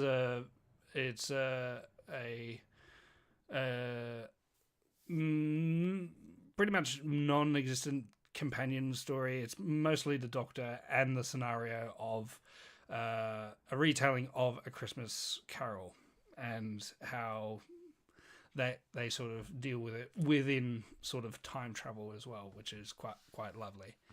Michael Gambon is always good, and I do like him in this story. He does play curmudgeon, but also the sort of character development into like a lovable person, and you actually see that of him playing two characters, because he also plays his dad as well, and how that sort of affects his life. So yeah, as I said, overall I really enjoyed this, and this is probably one of my favorite outings as the Doctor for Matt Smith. How he can be silly, but also when he finds a problem, he just sticks to his guns. It's those sort of scenes that I really like, and yeah, this is like, it's like, that's the Doctor that I see throughout all the other Doctors, but this is where he shines through. So overall, best episode ever. I don't really cry at stuff, so I do, but I really like this one, and sort of like the first musical bit for Doctor Who, because of course we've seen that in the Abbey Road episode of Shooty Gutwas, where there's always a twist at the end, and maybe future episodes that there's a little song bit, but not as what do you say? Not as cringy as certain music cues happen. It's just nice, and Abigail, Catherine Jenkins, is actually an operatic singer, so she's hired right. That's how, if you're going to cast someone, good casting. She's hired for her lungs, but she was a good character as well. So overall, Beautiful I liked voice. it. Yeah. Gorgeous voice. Yeah, beautiful. Absolutely beautiful. I was wondering who it was, and then I saw her name in the credits, and I was like, oh, of course. I'm like, because I had a feeling it was actually her. That was actually her voice. Like, she probably would have lip synced it in the filming, but like, yeah, I'm like, no, that matches. And then, oh yes, Catherine Jenkins, right, of course. As Mike has pointed out, this is a Doctor Who retelling of A Christmas Carol. Very, very famous Charles Dickens story that has been done many, many, many times. My favorite, of course, is the Muppets version. A lot of people really love that version. And this one, this one might just challenge it a little bit. Oh, okay. Just for, I thought it was a really beautiful take and an interpretation on that story, like doing Scrooge without actually doing Scrooge, and doing Christmas Carol without actually properly doing it, like, you know, finding ways to make the Doctor the ghost of Christmas Past, and then use Amy and Rory as the ghost of Christmas Present, and then, you know, and then the part where the ghost of the future happened, I was like, no, take it back, I don't want it. I don't want it anymore. But it's a good way of doing the future. Of actually having... That was such a good twist. Yeah. That was probably my favorite twist of the episode, even if it preceded, you know, my heart being torn in half. That was excellent.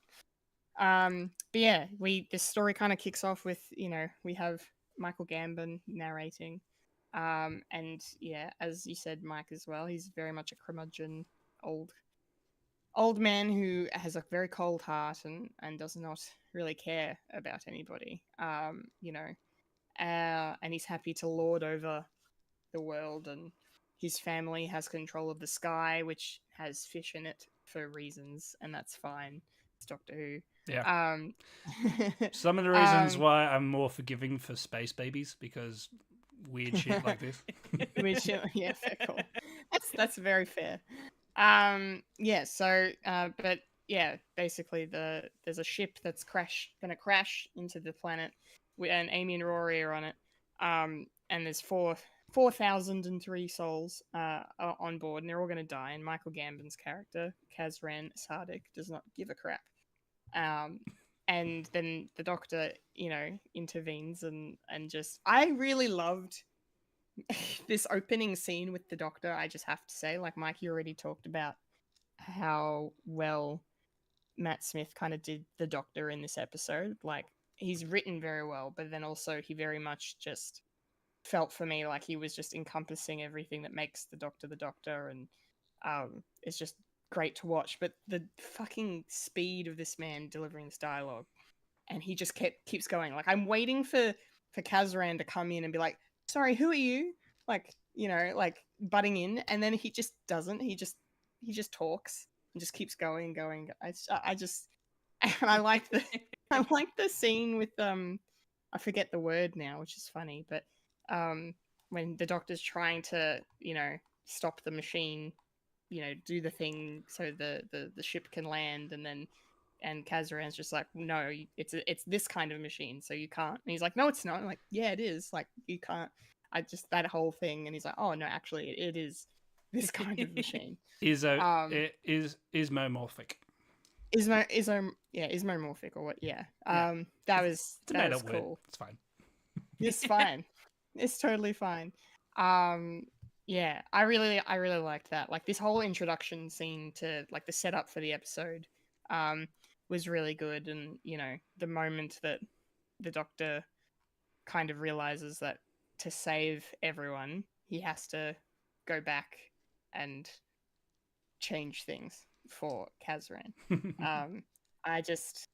I really like that, as like, because time travel shows or time travel movies, like, they're always very much don't change things, don't mess with things, but the Doctor, there's no discussion about that. The Doctor just is like, I'm just gonna go back, and we get that great first scene with him watching the footage, and then his memories are like reminding me of Loki a bit, like the way his memories are catching up with him. Yeah. Fulya, what did you think about the way the story sort of started in this episode? Yeah, look, I will say, just to sort of go off the way the Doctor behaves, and it's kind of like his way of introducing himself to the characters in the room.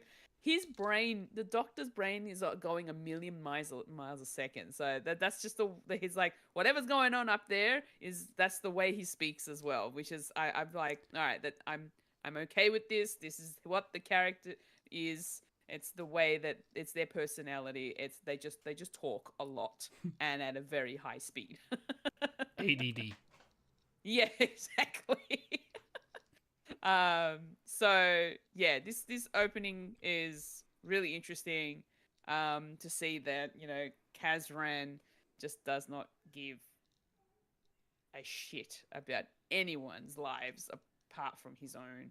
And even it even shows when he's speaking to this family, this very poor family, about being able to give an opportunity for one of their family members to, and I'm assuming this was the family that Abigail had sacrificed herself for, wanted to have her for Christmas, and they were trying to plead with Kazran to bring her out just for this one day. But as a Christmas Carol sort of story goes, he's got no heart. He doesn't care. But we find out why he doesn't care. And so it was a really nice sort of introduction to Kazran. And just the way that the Doctor decided to just sort of jump into this and find out that there's this machine that's controlling the skies and the clouds. The only way to make it so that this spaceship doesn't crash land is so that they need to sort of deactivate it in some way, but he can't do it. It's like if this had Siri with voice activation, it doesn't recognize your voice. Face recognition. Face recognition, yeah. It's like it doesn't recognize you. It only recognizes The Kazran. thumbprint that you use is wrong. Yeah. So I kind of like that they actually had that kind of thing happening back then when they were filming it, and especially considering how sci-fi it is. Like they obviously it definitely would be something that would be in a sci-fi show or film. The other thing about, I was originally confused about the idea of fish in the sky, and I'm like, fish, huh? Yeah, fish. Yeah, fish. No, it's normal. It's fish, just swimming around in the air. In this world, fish. Yeah, fish. But yeah, no, just the way that it sort of all opened up, and it was funny, but it was also kind of like just getting that feeling of oh, you're definitely not gonna like Kazran kind of thing, like that feeling within you. You're like, I don't like this character. He's gonna be the evil character. But yes, yeah, and then with the Doctor realizing that the only way that he's going to get him to change his mind is to go back into his past to sort of figure out and sort of make him feel more at ease about it all and be a better person about it and stuff like that. And it's just the way that it also sort of he's as older Kazran is watching his life before his eyes on a projection on this like video, which I honestly wouldn't have thought that back then they would have had video technology, like camera technology. But hey, it's a different planet. They can do whatever they want. It's got the aesthetic of the of Victorian England, but they still have like cams on a laptop. So yeah, that's the thing. Like, it was such a futuristic version of a period piece. Yeah, is what I got out of this particular episode, and it kind of like my brain was just fighting with each other. It's like, no, it's a period piece. No, it's modern. It's like I can't. I don't know which one it is. It's both. It's both. Why not both? It's soft tacos and hard tacos. Yeah. So yeah, no, I enjoyed the way that this opened, and just the mindfuckery of this episode. Yeah, nice. If there's no other way for me to really say to describe it, so it's a good word. It's how it felt for me. It's a good word. It works. Yeah, it works. Mike, what about you? How did you feel about the beginning and all the scenes? With the at the beginning with the back and forth between the young Kazran and the Michael Gambon version. I like the cold opening where it starts off with a bang of a space liner about the crash, and then and Amy and Rory are on board. And Rory's in as a Centurion, and Amy is in her kissogram. And I have police uniform. I have questions, and they didn't get answered, and they were ignored. The Doctor asked, and neither of them said. So. Yeah, it's like, why are you wearing that? It's role playing. Jesus Christ! Why? It's Moffat being horny again. He's allowed one an episode. The amount of times that everybody picked on Amy for her skirt. Who's complaining? What are you wearing? I mean, proceeds to pull down skirt. When you got pull down. When you got the legs. When you got the legs. Yeah. But police officers wearing skirts just makes no sense to me. She's not a real police lady. No. She's there for the male gaze. Remember that. Yes. Yes. Yeah. Yeah. So quick to say, okay, we're in trouble. We need help, and then we proceed into the real story of this, of the Scrooge-like character, and we're falling into that sort of scenario. And just to make it clear, we're on a different planet where it's still heightened technology, but still with the aesthetic of Victorian London, and we're going to be doing the Christmas story with time travel, which you can do with the Doctor, and very much appreciate the sort of language within it of, well, the Doctor's going back and actually reforming memories of this guy that he wants to say, hey, you're not a real bad guy because you actually stopped yourself from hitting a kid. So there must be a nugget in there. There must be something in there in your psyche that you don't like your dad because he's facing that way, and you don't want to look at him, and you don't want to become your dad. And then, truth behold, at the end, he has a little coming to God area. And with this, it does remind me a lot with yes, the Doctor knows when and when not to change history. Just very small. It's someone else's history, and also it reminds me of Waters on Mars as well. But we'll talk about that probably later, where he can change, but history always snaps back into what happens, just with subtle differences. So yeah, I really like the concept and the sort of execution in it, and yes, it's very good. And having Michael Gambon like remembering and also forming and actually seeing like an old man like reminiscing on his past, as well as like looking into and pictures as well.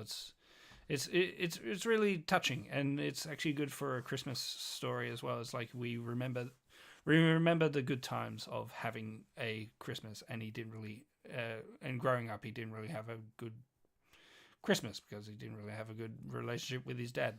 Haha, I can relate. Anyway, yeah, so and the sort of juxtaposition of the Doctor in the past and the future, and everything that he sees is on screen, and it's like, it's just this is why I like this sort of writing as well, because you can actually do this sort of whimsical and magical sort of area within Doctor Who, where especially with the Moffat sort of slash Matt Smith area, where they do touch on the sort of fairy tale aspect of Doctor Who, with the leitmotif of it being science fiction as well. So yeah, you can sort of get away with flying fish and a sky shark, and that and the show turned into Jaws. Like it, I like it a lot. Nice. Yes, it sure did. The very harrowing scene with a big shark that ended up biting, eating the sonic screwdriver. That continued to actually kind of play quite a role throughout the whole thing. I kind of liked that they kind of made the shark a part of the story in a good way, and like saving it and putting it back into the sky is actually quite detrimental to the way everything unfolded. Like I love that little scene with young Kazran and the Doctor, and they're outside, and he's like, I think the shark's dying, and I didn't want to hurt it, or I didn't want to kill it, or whatever he says. And then the doctor's like, but it tried to eat you. And then that doesn't change anything for Kazran. He wants to save it. And that's how we get Abigail in the story. And I love how in the mix, and I love how that, you know, she's just like, I just had a moment just thinking about it. And I'm like, there's that scene where we first see her, and you know, and Kazran's like, she's nothing, no one important. And then the doctor has this really great line where he's like, in all my 900 years of, you know, traveling through time, I don't think I've ever met anyone that wasn't important, or whatever the line was. And I just was like, oh, that's really good. And then she's the most important. Like, by the time this is done, it's just, oh God. She becomes the most important. She does. Fulya, question. I have that quote for you if you'd like me to read it out. Oh, please go for it. So the doctor asks, who's she? Kazran's, nobody important. And the doctor, nobody important? Blimey, that's amazing. You know that in 900 years of time and space, and I've never met anybody who wasn't important before. It's really, really good. But yeah, we get to hear her sing to the shark and hear how beautiful she sounds, and you know, and then and the shark's okay, and they get it into a container and set it free back in the sky. And then after that, that's when they decide to start doing the Christmas Eve adventures. Which I just thought was great. Like, and as I was watching it, it was just clicking for me of like, oh, okay, the doctor is like, this is how he changes Kazran's mind in the present. Like, this is how he reforms who he was by giving him a better childhood experience, starting with, you know, turning something negative, that awful exchange with his dad about the fish, into something positive, and then it keeps, you know, and then keeping it going and just being like, well, we're going to come back every Christmas now, and you know, go on an adventure somewhere. And then the montage of that I thought was really nice. You know, seeing all the different photos and stuff, and all the different times they open her container, and you know, the Fez makes an appearance, and you know, all these different things. And yeah, I really liked it. And then how one of my favorite parts though was how, like, every time they open her door and she says doctor in this like really lovely voice, and then when Kazran's of age and she sees that for the first time, she's just like, Kazran. Like, immediately. Why would you say that? Why would I say that? What do you mean? When Kazran's of age? Well, because he's I mean, look, I didn't buy that he was an adult, but according to the credits, he's an adult. In this, he's credited as adult Kazran. Look, I mean, I don't want to think about it too much. Don't think about it too much. No, I don't want to think about it too much. But Kazran grows up and becomes a man, and then and then yeah, I did like that moment of, like, you know, doctor, and then suddenly it's Kazran is getting her attention. Yeah. I liked that. I liked that, and how their chemistry kind of blossomed and whatnot. Yeah, it was all really cool, and up until it got sad. But we'll talk about that later. Fulya, what did you think of the shark stuff and the Christmas Eve montage? Yeah, that shark was a bit menacing for a Christmas special. I like the fact that that when the doctor first appears in young Kazran's room, and he's trying to figure out the best way to not scare Kazran. He's like, he wants to hide and try and catch whatever this fish is that they kept talking about. he's like, let's check under the bed. Nope, that's nightmares. We don't need that. And he's like, you're not scared of the closet, are you? Let's try the closet. So they go into the cupboard, and they were just like, they're fishing, and they were fishing with the sonic screwdriver, which was funny. And it was also interesting that this was all like he was still filming themselves so that older Kazran can see what was happening in the future, which was really cool to see as well. And yeah, this shark is like, as soon as it sort of like started pinging the string, like tugging on the string, he's like, "Ooh, I think we've caught something." He goes to peek out and sees this giant shark. And then the shark starts coming towards him, and he's like, "Oh, yeah, that's stuff of nightmares." For having a shark come at you in the air, not in the water. Yeah, it's not Doctor Who if they can find something that can scare the shit out of kids. Stay in the closet. Oh, man. According. Nah. Yeah. Well. Nah, that whole sequence with the shark, and like the fact that he sort of Kazran has a soft spot for the shark as well, which was really sweet. Although, knowing me, I probably wouldn't have been that kind of person, to be honest. I'm not a big fan of sharks in general. Sharks are just doing what they know. It's not their fault. Chomp. Chomp, chomp, chomp. Chomp, chomp. But yeah, no, like the shark scenes were pretty cool up until the point that we have to go down into the chamber with all of the other containers of people being frozen in it, which was another level of creepy, to be honest. There's a basement full of frozen people. Yeah. Don't think about it. Hard not to. What about the universe that Hitler cured cancer, Morty? The point is, don't think about it. Yeah, but then we also, it's like, because it's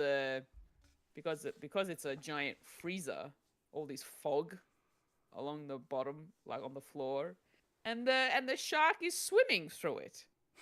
And all you see is the shark fin. Booty. Sort of. Yeah, exactly. Booty.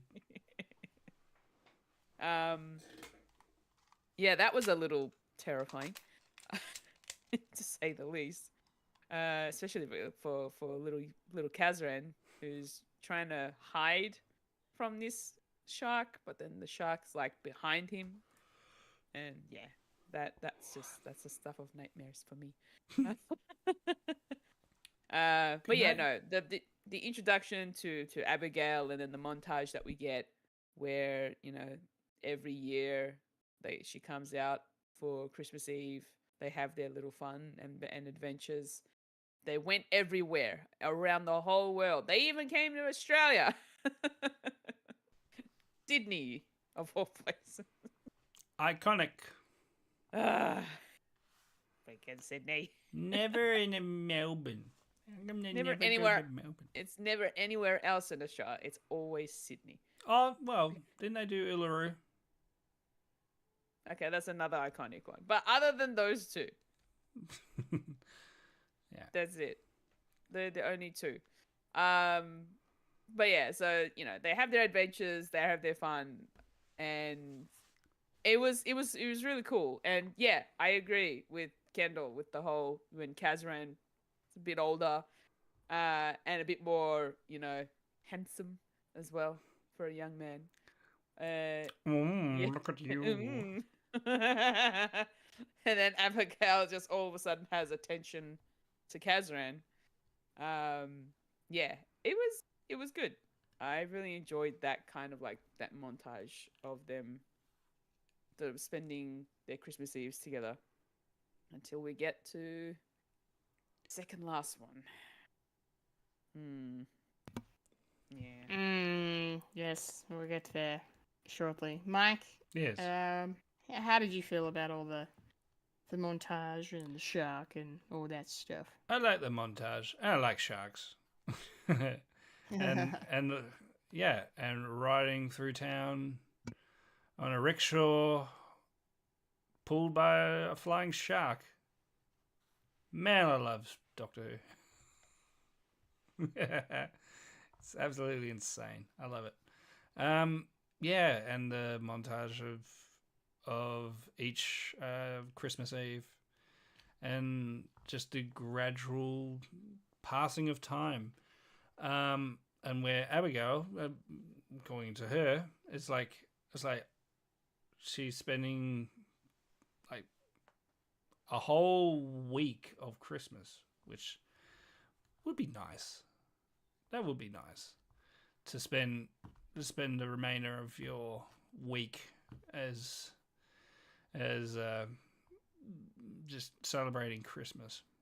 You know, I thought that I thought that it was years and not days until I realized that it was days, because they were only spending a day with her and then putting her back into the container and then coming back a year later and it was another day, and then the ticker sort of ticked down.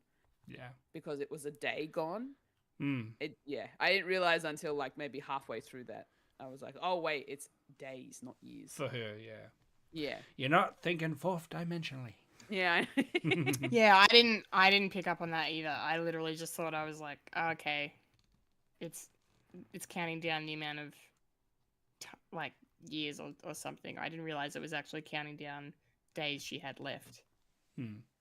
Yeah, or times that like maybe I thought it was like times that she could be defrosted and then refrosted sort of thing. Yeah. Which I suppose also works, but yeah. And that's the thing, not to get too far ahead. It's good that we don't know, and good that it could be anything, and it's good that the Doctor doesn't know.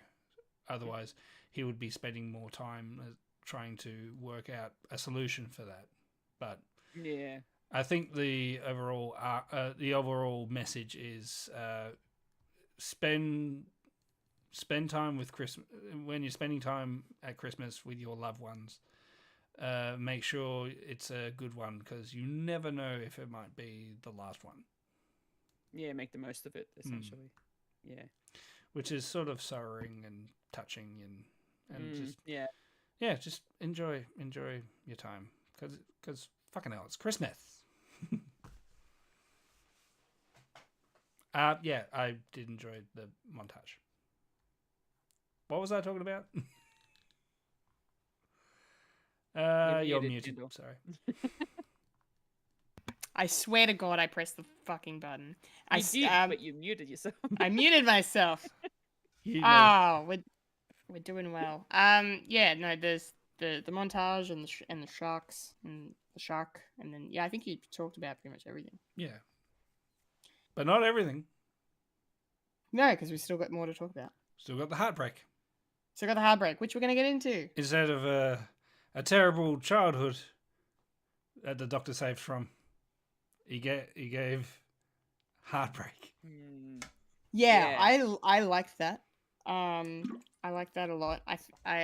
There's a couple of another like surprising twists to this whole thing. Like ways that they added kind of conflict to the story and making things not so easy for the Doctor to do, even though he's like, spending all this extra time. Again, it just makes me think of Loki, like going off and spending all of this time because he has the ability to, and in order to succeed at what needs to be done. But I really liked that. Like you said, he replaced one trauma with another, and therefore Kazran still turned out to be the grumpy curmudgeon who's now just like, what's the point of anything? Like, I can't, I'm in love with a woman who's dying, and we're never going to be together, and I hate everyone. Yeah, that was devastating to learn that, she only had one day left. Like, and like that scene where, where Kazran is like, just like, you know what, Doctor, actually, let's not do any more Christmas Eves. And the Doctor picks up immediately. Is just like, yeah. So what's happened? And yeah, it was just really, really heartbreaking to watch. And yeah, and that I think that's when Ghost of Christmas Present comes in, right? Where we get to see Amy and Rory hologram in. Yeah, looking like ghosts. Looking like ghosts. Ghosts, and they, bring him onto the ship and try to make him see all the people that are gonna die. Hearing them all sing Silent Night, was kind of cool. And that moment of like, why are they still singing? Oh, we haven't told them that They're it's going not to working die. yet. They're going to die. Yeah. Oh man. Yeah, I really kind of liked how they didn't give up on trying to fix Kazran and get him to save them. They just kept looking for new ways to get it done. Really. Do we want to talk about the most heartbreaking thing now, or shall we save it and I'll just throw to Fulya now for her? What your We can thoughts on talk the about it. twist? I'll Or should I just keep going? probably keep going. Yeah. Because Keep I'm going. not sure which heartbreaking thing that you've... Because I have multiple. For instance. Well, I mean, the first thing is the ghost of when the Doctor does the ghost of the future. Yeah. Christmas is to come. Yeah, we can probably lump them in at the same time. Yeah. So then we get the Doctor having to show and you're wondering what he's gonna do. And immediately my brain was just like, oh, he's going to take him to the future and show him all the people that died and the lives they left behind and blah blah blah, like very typical sort of stuff. But I forgot I was watching an episode of Doctor Who apparently, because everything so far with this reimagining of A Christmas Carol has been different. So I really loved this twist, the fact that they like, how are you going to show me my future? Like, well, I'm going to do it this way. And he brings back young Kazran into the future. That was fucking cool. I just have to say, I really like that. And having the kid see who he becomes, and then them having that moment, that parallel between the earlier scene where he nearly slaps the kid and then he nearly slaps himself, and it's just this crushing, devastating sort of thing. And when he grows up, he looks a lot like his father. Yes, that part too.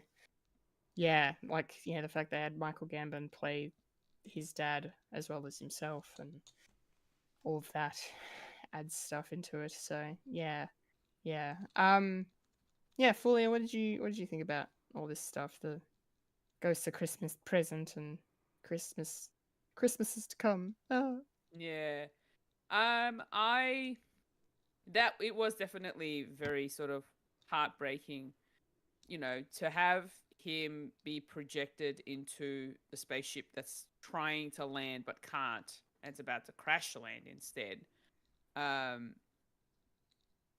he's like, they're trying to show him that if he doesn't do anything about the clouds, all these people are gonna die, and there's a lot of people on board. And it's like it still didn't really click for him. He pretty much was like, why should I care? If these people are on board, they're about to die. That's not my problem, That's like his mindset was still in that sort of stubborn state of, I don't care about these people. I don't even know them kind of a situation, But it really, the fact that the Doctor had to go to the measures of going back into his past and bringing his child self to the future is what breaks him. Like, that's saying something. Like, the fact that you're showing your kid self, this is what you want to become. This is the person that you end up becoming. don't do this to yourself kind of a situation. Like, you don't want to be this person. It was, it was very, very heartbreaking. It was very, just really hits you in the feels. The fact that, well, like, what if you were able to speak to your younger self? What would you tell them? Kind of a thing. I like, this is I can't remember whether I cried the first time I watched this scene when I first watched it, but the second time round for this viewing, when I watched it, I definitely did. Like, I was welling up when I saw this scene.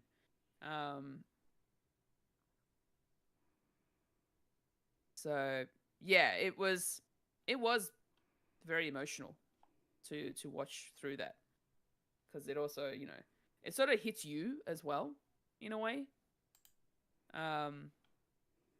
Yeah.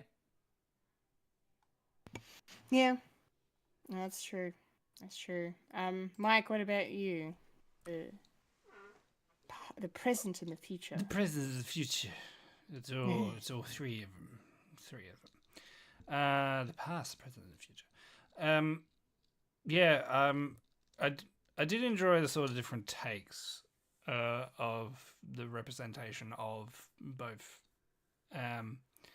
And being the present, it's like at this present moment, a lot of people are going to die, and I'm just going to show you the people who are going to die and going to have, and this is the blood that's going to be on your hands very, very soon. A little bit manipulative, but it's pretty much called for, because he is being very unreasonable. And when I said that this does remind me of Waters of Mars, where you can't really change your past, you can only change towards your future.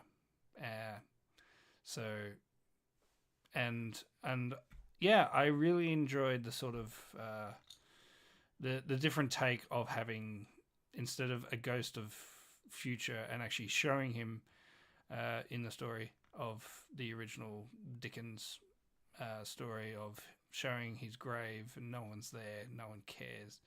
It's like this character wouldn't care either way if people loved him or hate him. So what do you do? Well, you show his bare ass, basically. You show his past self what he is in the future. And hats off for Stephen Moffat actually writing something absolutely profound, and having himself being the ghost of future, and being so frustrated at the point of actually striking himself is, it did get to me, because I'm sort of in the same boat of, I don't want to be a representation of my father, and every day I hope that I'm not going to be like him. The only thing I have of his is my last name, and I always thought of changing my last name because, I don't want to be reminded of that side of the family. But I figured, like, very long ago that, well, I can always start afresh. Like, this is going back when I was getting married and asking my wife, it's like, you don't need to take my name, like, whatsoever. And I wanted to make my family like the listers that I can be proud of. So with this story, like, coming to a close, I really enjoyed it, and it just was profound, and it is a good Christmas story. Not to get too personal, I mean, this is what I felt at the present time, and what I still feel like that this story is achieving, of that sort of subtle hint of, you can change your future, you yourself. And that's what Christmas story basically is. It's never too late to change. It's never too late to ask someone, what is today? It's Christmas Day. And it's like, I'm going to change the entire. I'm going to change my entire life just to be a better person. And then we got flying sharks. Indeed. Yes. So then we get another little hitch after this where Kazran becomes, He's the too good. person. He's too good, and so now the machine that his father built and made to work for him doesn't work anymore because it's for the old Kazran. It's not for the new and improved version. So then the Doctor has to think of a new way around it, and then we end up with the shark coming back. The sonic screwdriver is the key to saving the day. Chekhov's shark. Chekhov's shark. Yeah. Oh, that's gold. And then basically the part of the episode that made me cry, which was the realization of they have to let her out. They have to let Abigail out, because once the Doctor realizes what's happened and Kazran's like, but what day? When am I supposed to give her that day? Like, what day is supposed to be the last day? And he's clearly grappled with that over, in this reformed life that he, until that morning, had not lived at all, and now he has, which is just crazy. And then for them to have that moment of like, oh fuck, we have to let her out so she can sing because her voice is the only one that works with what they need to do to save the thousands of people in this ship that's about to crash. And then, I was just a mess after that. Her coming out, seeing him all old but still loving him, and he still loves her, and he's a blubbering mess, and and then hearing her sing into the sonic, and everything, comes together, but I'm just like, no, why does she have to die? Oh, it's very sad, but it's very well handled, and there's not there's no death scene, there's no, sudden goodbyes, there's no terrible dragging on of anything. It's just, everything works out, and then, Amy and Rory and the Doctor talk about how, they've gone off, to spend the rest of their last day together, and God. Heartbreaking it was beautiful. Devastating but beautiful. I really liked it. Especially that final shot of them flying with the shark through the sky, the two of them together. And everything was right with the world. Yeah. It was beautiful. I loved it. It was the best of times. It was the worst of times. It was the blurst of times. Fulya, how did you go with the way the episode ended? Yeah, look, not gonna lie, it was quite emotional. I was getting to the point of like very teary, and it was the fact that they literally had to, the only way they were gonna get that shark to come down was with Abigail's voice, and they literally had to take her out this one last time, and it would definitely be the last time. And yeah, it was really sad as well. So, you've pretty much said everything that needs to be said about this ending. But I will, it was very bittersweet ending. Indeed. Yeah. Mike, your thoughts on the ending? Yeah, I can't really add too much to it, but it was just a perfect ending, and it's, as I said, it's one of my favorite Christmas stories, as well as one of my favorite from the Matt Smith era. Just bittersweet and just humbling. and just flying sharks. Flying sharks. Yes. Yeah. Yeah. Did anyone see the credits? There's a little thing at the end. Yeah, there was a little tease for the upcoming 6th season. Yeah. Ooh, what do we think? Well, especially for Kendall. What do you think? What's going on? What do I think? I've got to remember some of the... Well, the Ood are coming back. Ood? Ood! So I'm happy about that. There was a quick shot of a doctor looking a bit disheveled with a beard for some reason. And then, creepy aliens going on. Yeah, I feel like there's something I'm forgetting that I feel like I should obviously be talking about. But there was one moment where the doctor says something about having to save Amelia Pond, and I'm knowing. I think this is the last season with Amy and Rory, right? No. No, we get another one after this. Yes. Yeah. Oh, cool. All right. Well, very good. Oh, and there was some River Song stuff. River Songs coming back. So more stuff with her that I'm looking forward to seeing. So we get to explore the River Song. The River Song, yes, I like it. Yeah. Anything else of note from that, you guys?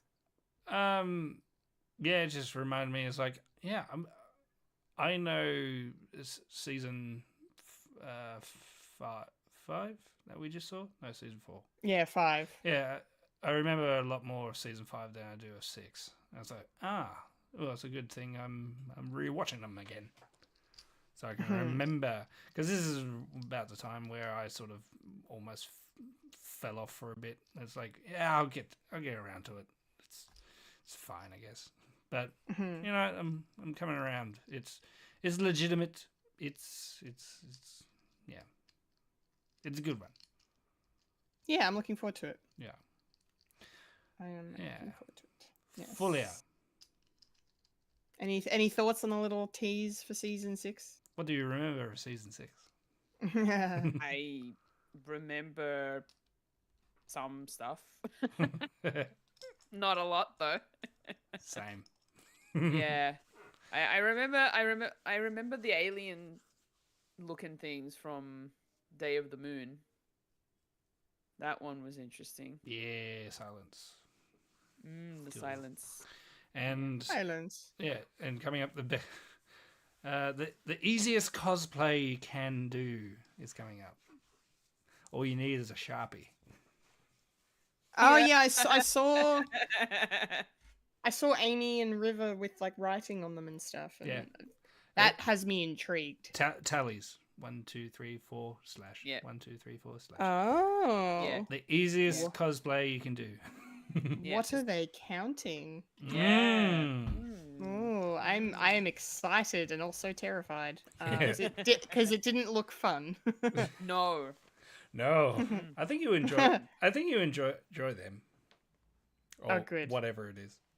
Very. Oh, good. Horror Doctor Who. I'm all about that. Yes.